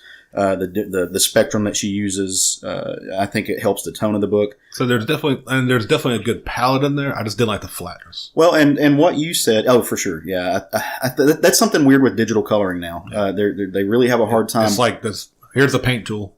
Just drop the paint bucket over it and not have to shade or add depth. I mean, and there is depth. There is like in the line work, but it's just like, I'm not saying it needed to be super realistic or look like every other book out there, but I just feel like a few more shades into the color work and a little more into the inks. And they're in there occasionally. It's weird. Like, I noticed they were shading in her armbands, but not on anything else of her skin tone or her clothing. So anyway, but yeah, that's just sorry to interrupt. No, you're okay. But I do want to say something about the cover too, because it did absolutely throw me off when I saw this very hyper realistic cover. This cover that looks like it was done with, Coptic markers, that it's very photorealistic. And then to open up the book and see something that was more of a cartooning style that edges more towards, impressionist art, or edges more towards like line art that you would see in a Chris Samney book or in any of the artists that Bill mentioned, it did throw me off because that's not what I was expecting. And like you said, Sean, that's something that comics has been doing here. I mean, not every book needs an Albatross cover, and I would like to see a cover like you shouldn't judge a book by its cover, just to use that old just to use that old phrase. But I would like to be able to kind of pick up on the tone of what I'm going to read, because for a lot of times, if I'm walking through a comic shop, I mean, I've got my pull list set, but every Wednesday I walk through our LCS and I scan the wall to see if there's anything that really grabs me. And this book really grabbed me. This cover's, it's incredible, but it's not telling me what's taking place inside the book, other than the fact that the main character is Shuri, and it's not giving me an idea of what I can expect. So if I hadn't have liked this cover, and if it had been the opposite, where we had a lackluster cover with amazing interior art, that's the same problem. It's not asking me to pick it up and flip it open. So I wish it had been that. With her taking the mantle, I actually, again, I'm kind of in the middle, because the mantle is inherently tied to the leadership of Wakanda. So I don't know how you put a character in a leadership role without them taking that mantle. And I think that's part of the problem. And again, we're retreading ground, right? We've seen Shuri as the leader of Wakanda, as the sovereign of that nation. Those are inherently tied together, though. I don't think you can have one without the other. So I think that's actually something that they're trying to figure out, is how do we do this without making her the Black Panther? Because, I mean, they don't want to take the Black Panther. They don't want to take T'Challa out right now. He's, But if he needs the mantle while he's in space. Yeah. So there's something definitely going on with that. Nnedi Okorafor is an academic. And so there are some moments to where you really see that come out. Like it feels like an academic style writing, especially in some of the boxes that aren't communication. They're not people talking. It's just kind of the narrative boxes. You get that's what it is. And she hasn't figured out comic book transitions yet from scene to scene. And that's a problem. Like Craig said, Ta-Nehisi Coates is another prime example of a guy who came over to prose and had a really rocky start. But now, I mean, like you just said, he's writing a Captain America book that is arguably the best Captain America book since Brubaker. And I think she had a less of a rocky start than he did. If you go back and read some of his original run on Black Panther when he started off, I picked up the first issue and I was gung-ho for this book because I love Ta-Nehisi Coates' writing. I think he's one of the greatest philosophers living, as far as social philosophy goes. And when I looked at his book, I was just like, this was not the medium for you. And the truth is it just takes time. You have some people who come up in the medium who, you take baby steps until you're ready to shine. And you have other people who you've shined in another medium and they want the name credibility and they want the thought, like the genius to go into it. And it's just a hard medium to transfer over. I mean, I write prose and I don't know that I'd be a good comic writer. And so it's just interesting. I will pick up the second issue just because I'm a person who needs to know where the story is going. I don't know. I'm on the fence with this book. It's really great. I love to see this character, but I honestly would like to see them take a stance to do with kind of a book like they would do with Squirrel Girl or Moon Girl and take it out of continuity so we can, like Sean said, see the day-to-day life. You can show me Wakanda. You can show me what it's like to be a princess in the palace. You can show me what it's like to be almost a junior statesman and a genius. And you can really give me an insight to what life is like. In Wakanda, one of my favorite scenes from the movie is when they walk through the marketplace and you've got all of this this Afro technology, this Afrofuturism intermingled with ancient techniques of basket weaving. And I would love to see that in this book. I don't know that tying it into the ongoing continuity is the right move. And so we'll see. But I'll definitely give it a chance with issue 2. So I am also on the fence with this book. Yeah. Issue 2 may knock it out of the park and I'll be fine. So when you're going to take a chance with I'm going to call her a secondary character because she's not a main Marvel hero. So when you take a chance to give a secondary character their own book, it's got to be something special because there's a lot of main heroes, I'll call them A-listers, that are on team books that can't succeed in their own individual books. So, again, I'll give it another couple issues and see how it goes. Yeah. Hard pass for me. Hard pass. Between the art and you look at the first issue almost like the trailer of a movie. It's supposed to sell you on the greater story, and this didn't do that. Shuri was an unknown character other than my general comic book knowledge of just, kind of being aware of everything that's going on. Never read any book, but the movie made me interested in the character. 2 movies she was in. She's a very interesting character, and then I heard she's getting her own series. That's you have your own expectation. You can't be mad about what you expect to happen. You just got to accept what is given to you. Yeah. So I wasn't mad about it's not the story I would have liked to have, but it's not a story for me. I'm not saying you shouldn't go check it out yourselves if you have a chance, because you never know. It's not for me at all. Okay. And that's fair. Bill, you may have already said this, and I may have missed it, but are you going to give the second issue a shot? Probably not. Probably not? Okay. Probably not. No. And that's not necessarily saying that I think this is a dud of a series. It's just there's only so many dollars that can be spent. Right. That's real. They're already claimed by a lot of other things. I'm down to very few Marvel books. Are you? In terms of what I'm buying, I'm given Fantastic Four and Tony Stark Iron Man the damn slot shot. I'm probably going to continue with Ghost Spider, Avengers, and I think that's it. Right. Those are some good I love that you said the Dan Slott shot. Like that makes That's amazing. that made me chuckle. There's kind of like you said though. There's everything is a battle for shelf space right now because we're not living in an age. People who talk about kind of throwing back to our earlier conversation. People who talk about comics, the industry is dying. There's no blah blah blah, just disgruntlement and grumpy old men. We live in a time where the problem that I have is not lack of good comics. It's an overabundance of good comics. There's so much stuff right now that I want to read that I don't have time or the money or the ability to get to. Because, even outside of the shelf space, if you get into the grand world of web comics and everything that's digital first or digital only, there's a ton of stuff that's amazing in that I don't get to because I can't get, I have a hard enough time getting through the floppies that I do get. And that's kind of what I meant about taking a secondary character. Right. Because there's so many of the good A-list characters that are having good books right now in both DC and Marvel and independent stuff as well. But specifically in the big two, people that you're used to reading that have great books right now, that it's very hard to cough up, $3.99 for a secondary character. So to me, it's got to hit it out of the park. I do agree with Bill what he said about the making her more like she is in the movie. I think that's a good move on their part. Yeah. And, I'll give it another issue or two and see where it goes, see if I continue on or not. Very cool. Well, I'm glad we all on some level could appreciate this book because roundtabling is becoming one of my favorite parts about doing this. I love this part of the conversation. But let's move on to some books that we might not all have read and that we all think the dear listeners would like to go read. I totally stole Bill's dear listener line.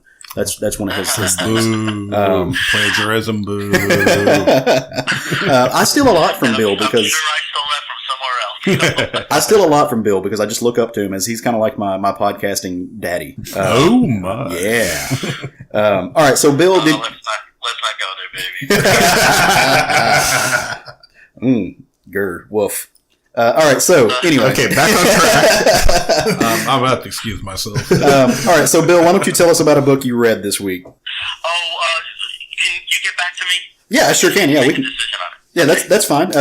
So we'll go with Craig. Craig, why don't you tell us about a book you read this week? Yeah, so I read a book called Exorsisters from Image Comics. Ian Boothby, Giselle Legace, Pete Pentazes, and Taylor Esposito were the creators on this book. Boothby spins a very fun tale of sisters who help return people to their families and friends after the inevitable price has come due for making deals with the devil or with demons. The artwork by Legacy is very reminiscent of Emily Stone's work in Hack Slash. Ooh, nice. In fact, the entire book has that kind of Hack Slash feel. Very Cassandra Hack. Hack, yeah. The book starts with a woman who is left at an altar when her fiancé is taken away by a demon. No one believes that the scorned woman was left at that the demon took her fiancé. They all believe that her husband ran off. Even the people that were at the wedding with her don't remember the demon coming. So she turns to these sisters to help her find her fiancé. And the sisters take on the case. They seem to be very polar opposite people. One's very straight-laced. One's the typical party girl. But they're very much a team. So they head to hell. They just head to hell. Yeah, they open the gateway. You do. They open the gateway. They go to hell. Demons, even in hell, are scared of these sisters, so you don't really know what their power set is yet. They can't find the fiancé anywhere in hell, so they are determining that there's something more going on than what meets the eye. I'm not going to run that revelation to you because it is a self-contained story in this first issue. Right. There is a resolution to the fiancé story. But just as that story wraps up, the sister's mom shows up and tells them it's time for them to save the world and refers to one of the sisters as not being the sister, but the other one's soul. So, not quite sure what's happened there. If one's the... I think probably the straight-laced one's going to end up being the party girl's soul that keeps her on track. But how the soul actually took human form, we don't know yet. So Interesting. Yeah, so as a first book, issue number 1, I like that it had a self-contained story in it. So you have this, beginning, middle, end to a story while setting up a larger world. If you're a Hack Slash fan, you're absolutely going to love this book, and I'm a Hack Slash fan, so... yeah. Oh, I mean, what a way to jump in. First we got to casually go to hell. Yeah, we just got to go to hell. Then when we get back, got to save the fucking world. As they fall, they go through this little doorway. This little funny scene happens. They go through this doorway and they're going into hell. Well, they kind of fall off of a ledge as they go through the doorway. They're not on ground. So they fall through, and one of the sisters lands in this demon that's shaped like an eyeball. And he kind of swallows her, and she blows her way out of him and destroys this demon. And the other one says, "I'm sorry you fell into his mouth." And she said, "That wasn't his mouth." There's kind of, some real fun little things like that in it, too. Very interesting book, in my opinion. It's definitely one I'll stay on. Sounds pretty damn cool. Yeah. Very cool. Well, Sean, what did you read this week, brother? I read Teen Titans number 23. Yeah, you did. This is written by Adam Glass. And as they're credited, breakdowns by Bernard Chang and finishes by Scott Hanna. I don't know what that necessarily entails as far as art. One, I guess maybe pencils instead of, breakdown instead of pencils. But still good art and definitely good writing. And as I alluded to earlier when we talked about some of our trope pet peeves, was the team building infighting aspects are typically one of my most hated tropes because it's very predictable. And don't get me wrong, with this new team that Damian put together with Teen Titans, it's been happening, but it's not like, you feel like it's getting actually some character reasons instead of just, I hate you for the sake of causing drama for the story. You know what I mean? Yeah. The big part of this one, if you've read a little bit of spoilers for the end of the last issue, and I'm going to get it, as you well know, when we talk comics, it's usually going to be spoilers. The last issue, the new member Roundhouse, had taken a bomb up into space and apparently died. Right. And then by the end of the issue, though, Kid Flash had gone, because he's the one that brought him onto the team, went to Roundhouse's parents' home where he lives to tell them about their son being dead. And Roundhouse opened the door. Huh. So in this one, we're picking up after that. And what it explains was, I got blown to the other side of the planet. My phone melted when I came back into the atmosphere. And I couldn't, y'all aren't exactly easy to get a hold of. So, and honestly, I don't think anybody liked me. So, no, I never called. Oh, that's hurtful. Yeah, and to be fair, like, he's a chubby kid. He has a weird power, and he's very much a millennial YouTuber. So he's got personality, and Lobo's daughter, unsurprisingly, was kind of rude, and Damien's an asshole. So I mean, he's mean to everybody. But not like hey, I don't fit in with the team. I'm my own man. It's like literally, no, I didn't think y'all liked me, so I just didn't call. I didn't feel like I fit in, so I kind of ducked out. Yeah, it was a very. And like Kid Flash, he said, other than Kid Flash who brought him in, he's like, you're the only one. I didn't think anyone was scared. He's like, and then kind of explaining that situation is very real reason for feeling unwelcome. So why the fuck are you with the team? Right. So they addressed that, but it opened first though with Commissioner Gordon making a statement to the press and everything, and getting shot in the fucking eye. Which, if you read, I believe it was first addressed in Batman that it said that Gordon was on a hit list. And it was revealed, though, that it was a member of the team, Jin, had disguised herself as Gordon to try to lure out the assassin. And that's when Kid Flash gets called in, and he brings Roundhouse with him.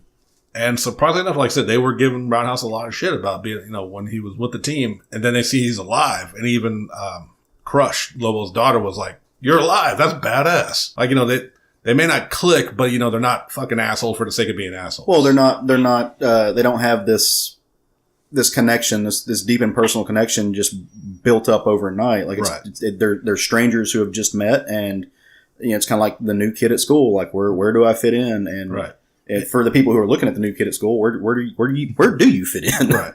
And that's why I'm saying why this book is doing the team not getting along thing so much better than a lot of them do. Right. And that's particularly why I wanted to bring attention to this one. But they find out, but everyone's like, "Oh, you're fucking alive. Okay, cool." And he explains what happened. And he's like, also I've been grounded, so I really couldn't contact you if I wanted to. And they were kind of like, "Grounded? How old are you?" He's like, "You don't know my mother." Right. And then Crush was like, "You don't know he said, you don't know my parents." Crush was like, "My parents abandoned me. My dad's an intergalactic wanted alien criminal." Kid Flash was like, "My parents are dead." Jin was like, "I never had parents. I was made from sand and the blood sacrifice of 1,000 goats." Damien said no comment. And Red Arrow was like, "My mom tried to kill me. And my dad. They both did." Like, they all kind of bonded over having rough parents. And he just has a tiger mom. Right. He's Asian, even though he's blue with blonde hair. Right. So a little bit of bonding there. And then Damien, being the great asshole that he is, was like, he explained his phone melted and I couldn't contact y'all. And he hands him looks like the team earpiece. He's like, "Don't lose this." Right. So even Damien's you're part of the team. To which him, being a little bit of the annoying kid that he is, leaps in the air and explodes, going, "I'm officially a Teen Titan." Those are great. Then they remember they had to go find the assassin, which they bring in a character I've never heard of. And admittedly, as we've mentioned before, I'm a Marvel kid. I'm getting into DC more and more now through my 20s to now. A character named Lady Vic, which I've never heard of. And maybe they're bringing in a C-lister for this because they track her down, they do some battle with her. But then it ends, and like I said, spoilers. They find her pinned against a wall by knives in her body, dead. Somebody mentioned, Robin mentioned that there's slash marks, meaning it's a sign of the others, which I don't know who the hell that is either. But written in her blood is boom. And they're like, what does boom mean? You see the building explode at the last panel. Huh. So another, like I said, Teen Titans has restarted 5 times in the last 3 years. Yeah. And this one feel like it's got some good momentum. I like the new team. I like the new characters. They're making me like Damien, and that's fucking hard for me. I can't stand a little shit. But you're not supposed to like him. I guess so. I love him. See, that's what I'm saying. According to Craig, is doing his job, and according to you, is not. So. But anyway, I know he's not the typical Robin. That's the point. He's an Al Ghul, and I'm tired of the fucking Al Ghuls. But, it was a really good book. Continuing to, within, I think this is the 3rd or 4th issue of the new team. No, they didn't restart the number, so I'm trying to remember when it exactly started. But it feels like they're already getting over the whole bitching thing. It's not going to be the entire fucking run, which is part of the team books that I hate. So I'm digging the hell out of it. So I'm wondering if we're going to find out that the assassin was hired by the same person that hired KG Beast. I mean, it's got to be like they're targeting all of like Gotham's. It seemed like seniority, leadership. Nightwing got shot, and they said like Gordon was on that list. They showed that list. I think it was like a few issues of Batman ago. Yeah. It's also building a bigger picture that's completely. I think they're keeping it too because we know. So we know Teen Titans is directly connected now with the current Batman storyline. Even though Batman and Justice League is like like. And he just like trapped in a tower somewhere. It's like a completely different thing going on. So one thing DC is doing right now is absolutely killing it with continuity. Yeah, they really are. What's happening in one book affects what's happening in another book, and so on and so forth. Unless it's not, because then you say like in Justice League, like he was up on, or like No Justice, they were up on the moon. I think the Justice League thing is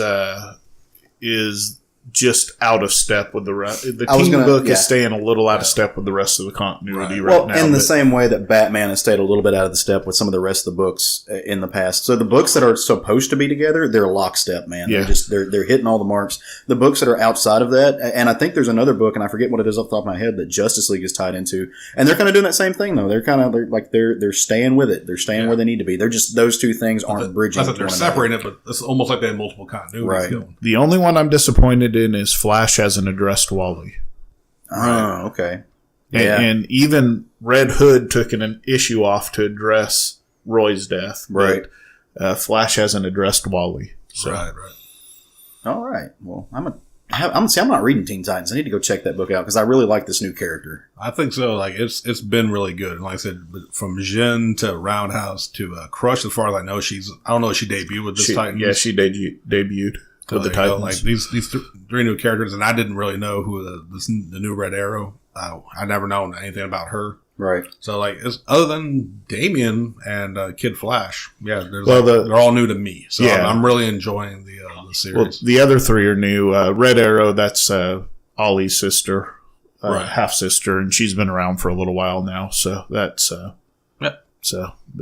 Okay. Well, Bill, do you want me to go ahead and go, or you want to jump in before me? Yeah, the book I want to talk about is an 80-page graphic novel that came out from Titans Books. It's a licensed book, and it is Jonesy, 9 Lives on the Nostromo, which is the perspective of it's the first alien film from the perspective of the cat. And yes! It's completely dialogue-free. Yes, in space, no one can hear you meow.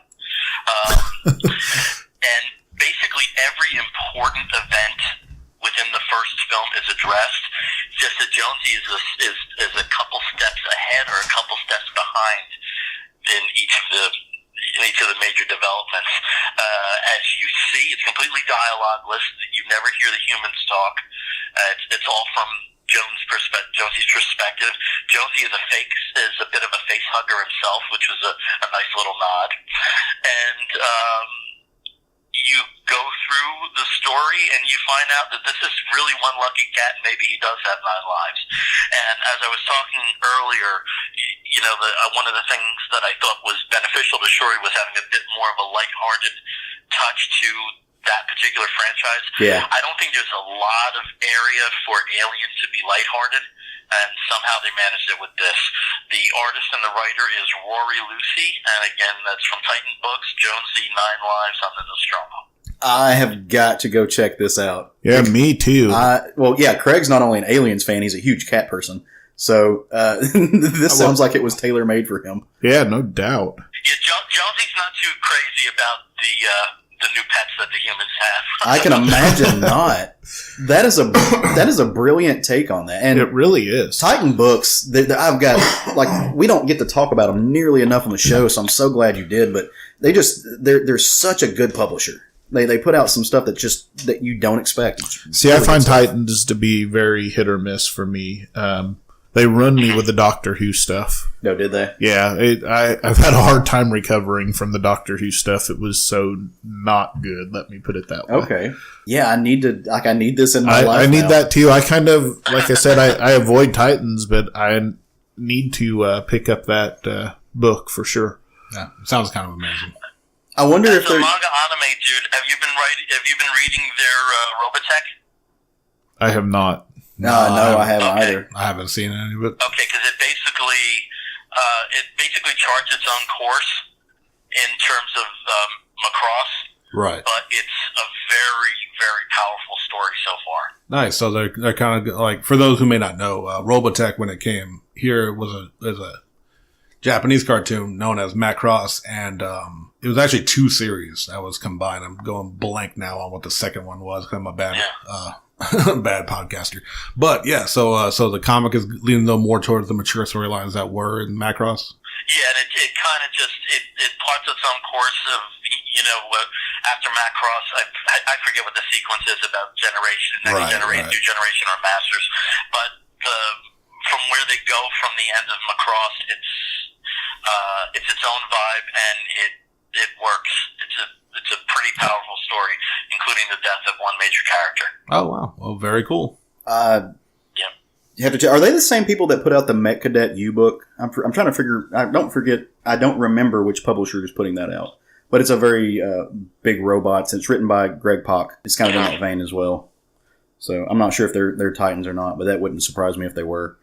So this is what I love. If I can give a thumbs up for a Titans book and a thumbs down, they did a reboot of Simon and Kirby's Fighting American, which was incomprehensible. They also, when they do occasionally create their own books and not licensees, there was a 4-issue series recently called the Chimera Brigade that was really good. Okay. All right. I have to add that to the... Yeah, for sure. I'll definitely go check that out. So this is what I love about having people on the show that when we don't, even when it's just the regular 4 of us, when we don't really talk about what we're going to read, because there's always some level of kismet that happens. And so your book was about a cat, and so was mine. My book is actually about several cats, and it's from a brand new publisher that only has, they've only put out 1 book prior to this, and that was the Wrong Earth series that came out a few weeks ago.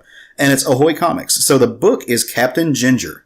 And I had so much fun reading this, which is actually pretty surprising to me because for those of you who don't know me, I'm a total dog person.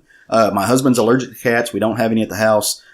Just not a cat guy whatsoever. But this book made me want to kind of be a cat guy. And it was written by Stuart Moore, and it's drawn by I'm going to say legendary just because she's been around forever, June Brigman. Oh, wow. Yeah, June Brigman's back. Did Roy do the colors? Roy did the colors. Yeah.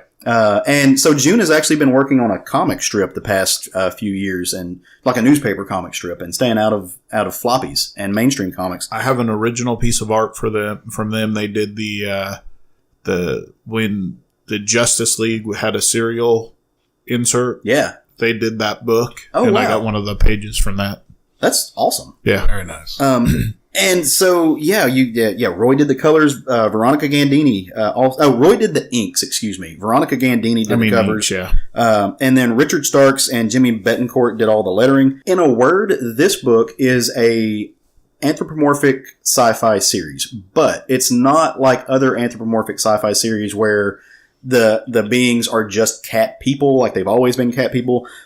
Something has happened in our world. This is a world where we gained space travel, where we had some issues, the humans did, and something happened to us. The human race was exterminated, and the cats, the feline cats, the feral cats, somehow, which in a way that involved them eating the flesh of humans, gained sentience, and became something more than they were. They became more than just cats. So this book takes place in that world where the cats have already, for about 3 generations, been up and running around. They're manning spaceships. They've learned from the humans. They're doing all kinds of stuff. It's kind of just an epic sci-fi adventure. And it opens up on the bridge, and some shit's going down. You see almost all of the characters displayed, different types of cats, really fun drawings. You realize that what is happening is the cats are under attack. There is an invasive species of something, we don't really know what, called the Lumen, that is chasing down the cats. They're trying to destroy them. They're trying to wipe everything off the face of the planet. We're pretty sure that these are the same creatures that destroyed humanity. And Captain Ginger is trying to maintain control of his crew. You have You have Mittens, who is kind of his right-hand man and what he calls the mouser of the ship. So this is this is your attack captain. So where Captain Ginger controls the ship, this is his militant guy. This is who he goes to for that. But Ginger is also tired of living in cramped confines and is willing to test the boundaries of who's in charge a little bit. And so they have, not Ginger, Mittens, sorry. And so they have this moment of kind of unrest in the crew where you're not sure what's going to happen. So as they're fleeing from the Lumens, and this is actually, you get, I think, 35 pages of story with this book, plus some extra content, so it's well worth the money. As they flee the Lumens, what they come upon is an abandoned space station. That when you see it, it's been blown up a little bit. There's nothing really inside it but supplies, and so the cats jump over there to kind of look around and see what's going on. It's kind of a cat paradise. There's rats running around, plenty to eat. There's some scratching posts. All the things that cats love is there, and they don't want to come back. But Captain Ginger knows that they have to because they're being chased through space by this looming creature that wants to blow them up, the lumens. And he knows they're going to show up, but when a cat, it's like catnip, when they get a little bit too much of a good thing, they lose all track of reasoning. And this is what happens. So the cats kind of abandon ship except for Captain Ginger. There's a mutiny of sorts, and they go over there and stay. But somehow Captain Ginger finds his gusto. He decides, no, this is not the way things are going to happen. He goes over there, and him and Mittens just duke it out. They get into a fight. They as they're fighting, they tumble into a transport. Ginger slyly hits the eject button. They go back to their main ship where the fight continues, and eventually Mittens has this moment of realization that, oh, I'm in the wrong here. We're these may be the good things, but we can't stay still. We can't put ourselves in this danger. I'm going to get everyone killed if we do this. We got to convince everyone to come back. And so there's this scene where he kind of goes through the ship and they take the crew one-on-one to kind of bring them back. There's a moment in this book that I really, really enjoyed. And it's kind of the moment that made Captain Ginger decide that he needs to face this head on, that he can't just allow, the cats to leave and everything. And that's because his mother is also inside the ship, and she's this very overbearing, angry mama cat who just puts her son down at every turn, and she's just not a pleasant person. And so she convinces him, through deprecation, that he's got to be the Captain Ginger that we need him to be, and he becomes that. The book is a lot of fun. It's great seeing June Brigman's cartooning style again. Yeah, she's fantastic. The story is told, honestly, I think what you find out by the end of the story, little, spoilers, is that the narrative voice isn't Captain Ginger, it's Mittens. And so this is being told from the future to somebody we don't know who. I don't know how long of an arc this is going to be, or how long of a book that's getting 2 issues, 5 issues. It feels like that they crammed a lot of story into arguably a lot of pages, but there are still moments to where the narration breaks and some decisions are made while you're really not sure why they're made. In a matter of 5 pages, the cats who were totally Team Ginger become totally Team Mittens, and they go back to being Team Ginger again. So it's too fast paced. I thought it would have been it would have behooved the story if they had have stretched it out a little bit. But I don't know with what they're working with, but I'm definitely going to pick up the second issue because I want to know what happens as they are leaving. The lumens pop up as soon as they bounce back over to, they jump into hyperspace or whatever the Space Kitty variant is. And the lumens show up and they destroy the ship that they were all inhabiting, the space station. So they got out just in the nick of time. There are some really lovable side characters. There's a couple, they're in red and blue little cat sweaters, and they are comic timing and everything. There's one cat, which is one of the hairless cats, who is just Science Cat. Every cat has a name except for Science Cat. It's just Science Cat. And he's got some health problems that they're going to explore. That's going to be a bad thing. You have a cat that's a new mama cat, and her kittens, which are actual kittens. They display no level of sentience yet. They're just actual kittens. And so they're there. So we're going to have to figure out if there's a process that separates cats from being regular house cats to being these anthropomorphic, walking around on 2 legs, space explorers. So I don't know. I'm definitely excited about the series and seeing what they do with it. So another good reason to pick up one of these Ahoy comics, though, is that you get more bang for your buck.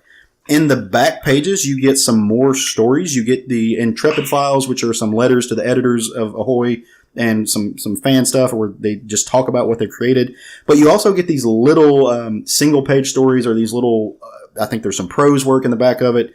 Grant Morrison and Phil Hester did a story called The Electric Sky Bear that inspired Ben Franklin, and it's Grant Morrison and Phil Hester. Right. It's Grant Morrison and Phil Hester. I can't stress that enough. That's a dream team of just comics amazingness. You get another one that's called Too Much Coffee Man by Shannon Wheeler, and you get a question and answer with June Brigman, as asked by Hart Seeley, he's the interviewer. He's also one of the publishers or the editors of Ahoy Comics. You get so much bang for your buck with these things. I'm almost to the point that if they're going to put out 1 or 2 stories a month, I'm just going to get on everything Ahoy has. Yeah. Because this is just pure love of comics. It's startup. I don't know that they'll ever be anything close to what Boom is or Dark Horse or that stuff. But no one thought Aftershock would be. Exactly. That's a great link to it, because Aftershock is doing a lot of the same thing. They're playing with the medium of comics and what you can do with it. And it's nothing but pure love. Nothing but pure love for the medium. So I would encourage everyone to go out and check those out. I will probably be calling the LCS later today or Monday to get signed up for that, because Roy and June are two of my favorite. They're probably my favorite artist team. Yeah. Pencil and inker team. Husband and wife team too, for that matter. But they're very super nice people if you've ever met them. They do amazing work as a team. Mm-hmm. He really enhances her pencil work. Absolutely. Beautifully with his inking. And if I'm not mistaken, they're the team that did Power Pack back in the day. They are. Right? Yeah. They are. Oh, okay. Yeah. Is that, Nice. yeah. They did some Star Wars stuff. They did Power Pack. They did Thundercats. Mm-hmm. They've done a lot of the old Marvel stuff that we all read back in the 90s. Yeah. So And if you're a cat person, you're going to love this book because it's full of just kittyisms. I'm kind of sad I missed out on it the first go around. Hopefully it's still available. That's another thing too, is that this being a smaller publisher, there's a very good chance that if you buy your comics like us, that your local comic shop may not have this or may not have it stocked if you don't order it. So this is one of those situations where it behooves you to look at the previews, which I know Craig and I both do. We peruse over these things, pretty handedly. Yeah, I'm surprised I missed it. To be honest. It's one of those things that it does you well to go ahead and pre-order this if you want it. Yeah, if I can just say, I'm also pulling Captain Ginger and Wrong Earth regularly. Are you? Okay. Now. And if I can just get a little plug in, Rob Staker, who is my co-host on a Thunder Agents podcast that we used to have, and has been a friend of mine for over 30 years, he has a prose story in Wrong Earth 3 and another prose story coming up in, I think, High Heaven. Nice. Okay. Very cool. Another reason to pick that up. Dude, Wrong Earth was good. It was very good. And also, I recently saw June Brigham as part of a Power Pack panel at Baltimore Comic Con, and it made me want to read Power Pack all over again. Yeah, super nice people. That's definitely in your wheelhouse of stuff.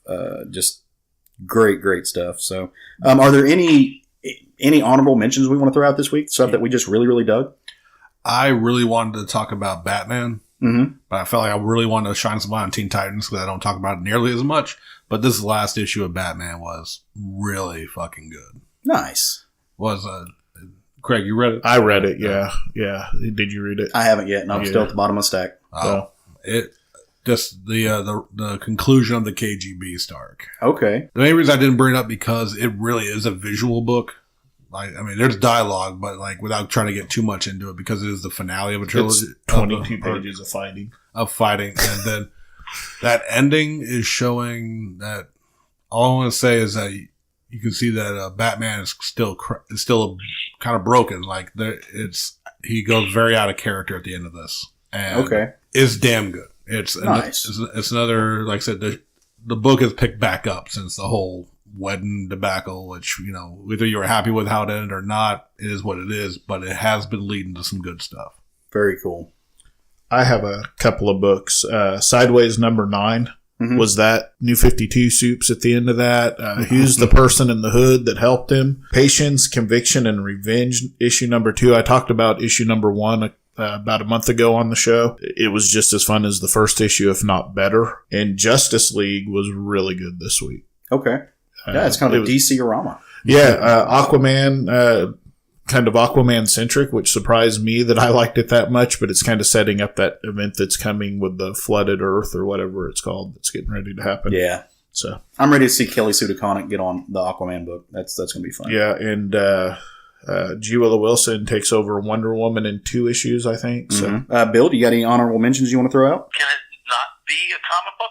Yeah, it cannot be a comic. That's fine. Okay, well, since we're on a podcast, I had a podcast that I started listening to on Friday that just blew me away, and I can't wait for the continuation of this. Now, I have to say, with becoming friends with Caleb, one thing that we bonded over is we're very bad gays. And we both dig sports, So this is a podcast from Sports Illustrated's True Crime Division, and it's called Steve McNair, Fall of a Titan, which covers the death of the Titans' former quarterback, Steve McNair, who played for them, I think from, I want to say like 95, like after when they became the Titans, after they previously were the Oilers. I think from probably like 95 to about 2000. That sounds right. And he's a figure that I just forgot died. I totally forgot that. I forgot too until you said that. Yeah, what had happened was he was found dead in his condominium on July 4th, 2009, next to the body of his then girlfriend, Sahel Kasimi, in what was originally thought to be a murder-suicide. And through some efforts of a private investigator and certain friends of McNair, they've come to a very different conclusion. And the end of the episode has a revelation that will knock you out. It's rare that I hear something and my mouth literally drops, and this happened. So it's very much done in the serial shit-town sort of format. Right. And it's difficult these days to not fight that without, in some ways, invoking ripoff. This is a little different, and I'm really excited to hear the remainder of Steve McNair, Fall of a Titan. And again, that's from Sports Illustrated True Crime. I'm never sad to talk about football on this podcast. And with it being a bye week, I'm a Packers fan, though I'm from New Jersey, and bye weeks are very strange. Yeah, right. It's like football doesn't even exist. So a couple of things with that, Bill. Some of my best friends are not good gays. Second, I just watched Halloween, the movie, the new one, and being an investigative podcaster, be very, very careful. Okay. Right. Which is what that made me think of. Investigative journalism as a podcaster. You might open up, wake demons up from 40-year-old sleeps. That's terrifying. Well, so just as still in the realm of honorable mentions, Lucifer #1 came out last week, and it was the one I told you to kind of get ahead of ourselves and pick up. I really enjoyed it. It's way different than the last volume. Different tone, different look. It's in the Vertigo line of books, so it's in the Sandman universe, and so it's doing some weird things. Kind of narratively choppy, but I think that was done purposefully. So I was wondering what your take on that book was. I enjoyed it, but it's a little bit of work. The book doesn't have time for bullshit. Like it makes you work for it, and it's worth it. But it's a little bit more of a harder read than normal. Feeling that way with all of the Sandman books. Yeah. They're kind of a struggle to get through at this point. What's the phrase? They suffer no fools. Yeah, pretty much. Kind of thing. So I enjoyed it, and I haven't been reading the broader spectrum of Sandman stuff. But if they're anything like this, it's interesting for sure. Well, it's very much the Lucifer that was in the Sandman book that then went on to become the Lucifer we all know in the comics, but in the television show, everything. But that's very much the Lucifer that was in Gaiman's version of Lucifer. Okay. Well, all right. Yeah, I have to say, I haven't gotten to Lucifer yet, but I have read The Dreaming and I have read House of Whispers. The latter felt inconsequential, and The Dreaming felt like a story. It felt like a story that I've seen like 30, 40 times already. Did it? Yeah, it's been a bit of a struggle. I really hope they lock this in because I think there's a tremendous amount of potential with this line, but so far not so good for me. I couldn't agree more with you. To be honest, it's been the House of Whispers was issue number 2 was a struggle. It really was. They've all been, so the week before they come out, they've all been Craig's like books to watch out for, and then very rarely has one been his actual book to talk about. So that says something.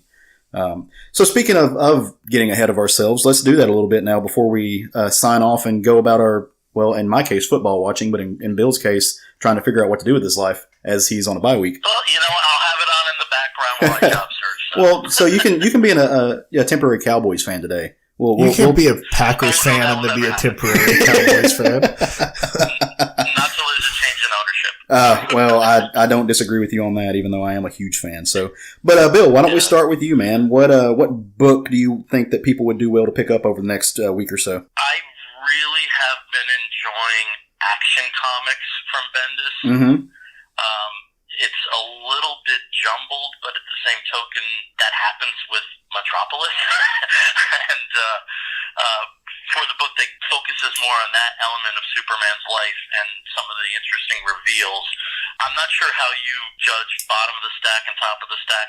I tend to put the books I'm looking forward to on the top. I know some people do that at the bottom because at least there's a safety comfort zone. Right. But that's been at the top of the stack for most of the time. So I would say Action, which I guess the next issue is going to be 1005. That's amazing that you have numbering that's high now. I love it. I love it. Yeah, I'm interested to see what happens in 1004. Action. I'm very sorry about that. Oh, that's okay. That's okay. You have the reveal of the name of Lois's book, which apparently is a mind blower. So, Bill, maybe you can answer this question for me. I am reading both Superman and Action. And I missed when Lois came back. When did she come back, and why is John still in space without her? Because I apparently missed that. We haven't had that reveal yet. Okay. That information. Okay, because I was really confused at the end of the last issue. Yeah. And, one thing that Bendis, which has gotten lost, I think, in a lot of the coverage about the Superman books, is there's many things that he can't do until Doomsday Clock is over. Gotcha. That makes sense. And I think that's a bit of information that's gotten lost in the shuffle. And, some of Caleb's previous theories regarding Red Hood, if there's multiple Jokers, maybe there's multiple Red Hoods. I don't think it's, especially with the appearance of the New 52 Superman in Sideways, I don't think it's inconceivable that this Lois Lane may not be the Lois Lane that's with. That's a very good point. So is that confirmed that was New 52 Superman in Sideways? That was my take on it as well. Yeah, that was my take as well. I don't know what confirmation looks like. Yeah, I don't know either. So I didn't know if DC had said anything and I just missed it or something. But yeah, that it's definitely early Action Comics New 52 Superman. Super Bro. Yeah. I think they were calling him. My book of the week for next week is Dead Kings #1 Aftershock Comics. It's Steve Orlando and Matthew Dow Smith on it. A man goes on search for his missing brother. He was taken by a secret police in a techno-magic world. What more do you need than that? Yeah, exactly. He hires a techno-mage to help him. And As you do. Yeah. So... my book next week is Usagi Yojimbo, The Hidden #7. Okay. This is the conclusion to the miniseries that Stan Sakai's been putting out. And the biggest reason I'm happy that it's the last issue is because I can go back and read them all in sequential and, one after another because, Sakai is a great writer. But, when it's kind of, for me at least, when it's a mystery thing, you kind of forget little details when you have to read it once a month, or sometimes with Usagi feels like it's every other month. So I'm going to reread it all in this one shot because I think it's going to be a better story in trade. Possibly, yeah. Kind of like anything Hickman writes. Right, yeah. So the book I think you guys should go check out next week for New Comic Book Day is Mars Attacks #1 by Kyle Starks and Chris Schweitzer. The same creative team from Rock Candy Mountain, which I was a huge fan of. Kyle Starks has been writing a lot of that one series that I can't stand that you guys love that involves Rick and Monty, I think is his name. But no, the great creative team. I love the Mars Attacks world. I love the very 60s psychopop element to it. It's an invasion story. It's old school sci-fi. It's really fun. So I'm really, really looking forward to this book. I hope it's rewarding. So I have a lot of faith in this team and a lot of faith in the subject matter and, a lot of faith in the ack. So, can't wait. Can't wait to read this book. Mars Attacks fought, Savage Dragon, right? Yes. Yes. I don't have all of them. I think I have one issue of that. We got to get you that crossover. You need it. It's really good stuff. Anybody else have anything? Bill, do you want to throw anything else out there? No. If people want to check out our podcast, you can go to iTunes or Stitcher. We're on there. Some of the other podcatching resources. Yeah. The best point of contact for us is the Facebook page, which is Comic Book Bears Podcast. And for the Twitter and the Tumblr and the Instagram, which are almost never updated, it's Comic Book Bears. And if you want to write to us after listening to the show and hopefully enjoying, you can do so by sending an email to comicbookbears@gmail.com. Well, and I want to co-sign that because I listen to your show almost religiously. If there's a new episode, I'm going to listen to it. I love being a part of the community. And I will say that, I'm sitting here with two of my best friends that are straight men. And if you're under the misconception that this is a show that's only for the bear community, you're wrong, because I think anyone can listen to your show and have a lot of fun with it. And I would encourage everybody to do so. I absolutely love it. It's one of my go-tos. We're just like any other comic book podcast. Just occasionally you'll hear about how hot Hercules or Robert Kirkman is. Never a bad thing. Never a bad thing to hear that. So it's honestly, it's a lot like ours, the way we just kind of weave through things. Yeah. Because I'm not bashful or ashamed to throw out who I think are hot, and the guys aren't bashful or ashamed to throw out who they think. It's just kind of this mismatch of people who respect each other, who have different stuff. So I absolutely love it, and I look forward to your episodes every time they come out, man. We're going to have a new episode this week, which is our con wrap-up of the various host attendance at Baltimore Comic-Con and New York Comic-Con, and it also features one of our former co-hosts, Matt Brossard from Vancouver, British Columbia. Oh, nice. Who hasn't been on the show in 2 years. Yeah. Very awesome. Cool. Well, I think Craig has one more thing to throw out. Yeah, Jerry's not here, so I'm going to put in a book for him for next week, Return to Wolverine #2, which he totally wouldn't choose, but I'm choosing it for him. All right, well, that works. Well, guys, we really appreciate you spending the last 2 hours or so with us. And again, Bill, thank you for coming on the show. Yeah, really, thanks, man. Yeah, appreciate it. Such a pleasure to have you. Thank you so much for the invite. You guys have a great show going. Well, we will do it again very soon, and hopefully next time we'll have the equipment set up to right, so where we don't have to do this over the phone the way we've been doing it. It'll be a little bit easier. But thank you for putting up with us and our and our whatever this is. So, but Zanity. If you guys have enjoyed this show, and hopefully you have, if you're new to it, then come hang out with us on our Facebook page. Come check out our Instagram page and hang out with us on Twitter as well. If you have questions, comments, or concerns, you can email us at not Comic Book Bears. You can email us at southernfriedgeekery@gmail.com, or just drop us a line wherever you can find us. We always appreciate it. If you would do us a huge favor of going on iTunes and leaving us a rating and review, it not only lets us know how we're doing, it also lets the algorithms and the mechanics of iTunes know that people are listening to us and that other people might enjoy us. It gives us a little bit of boost, and we can use all the boost we need because we're old and slow. So come back for more next week. And as always, go forth and love some comics.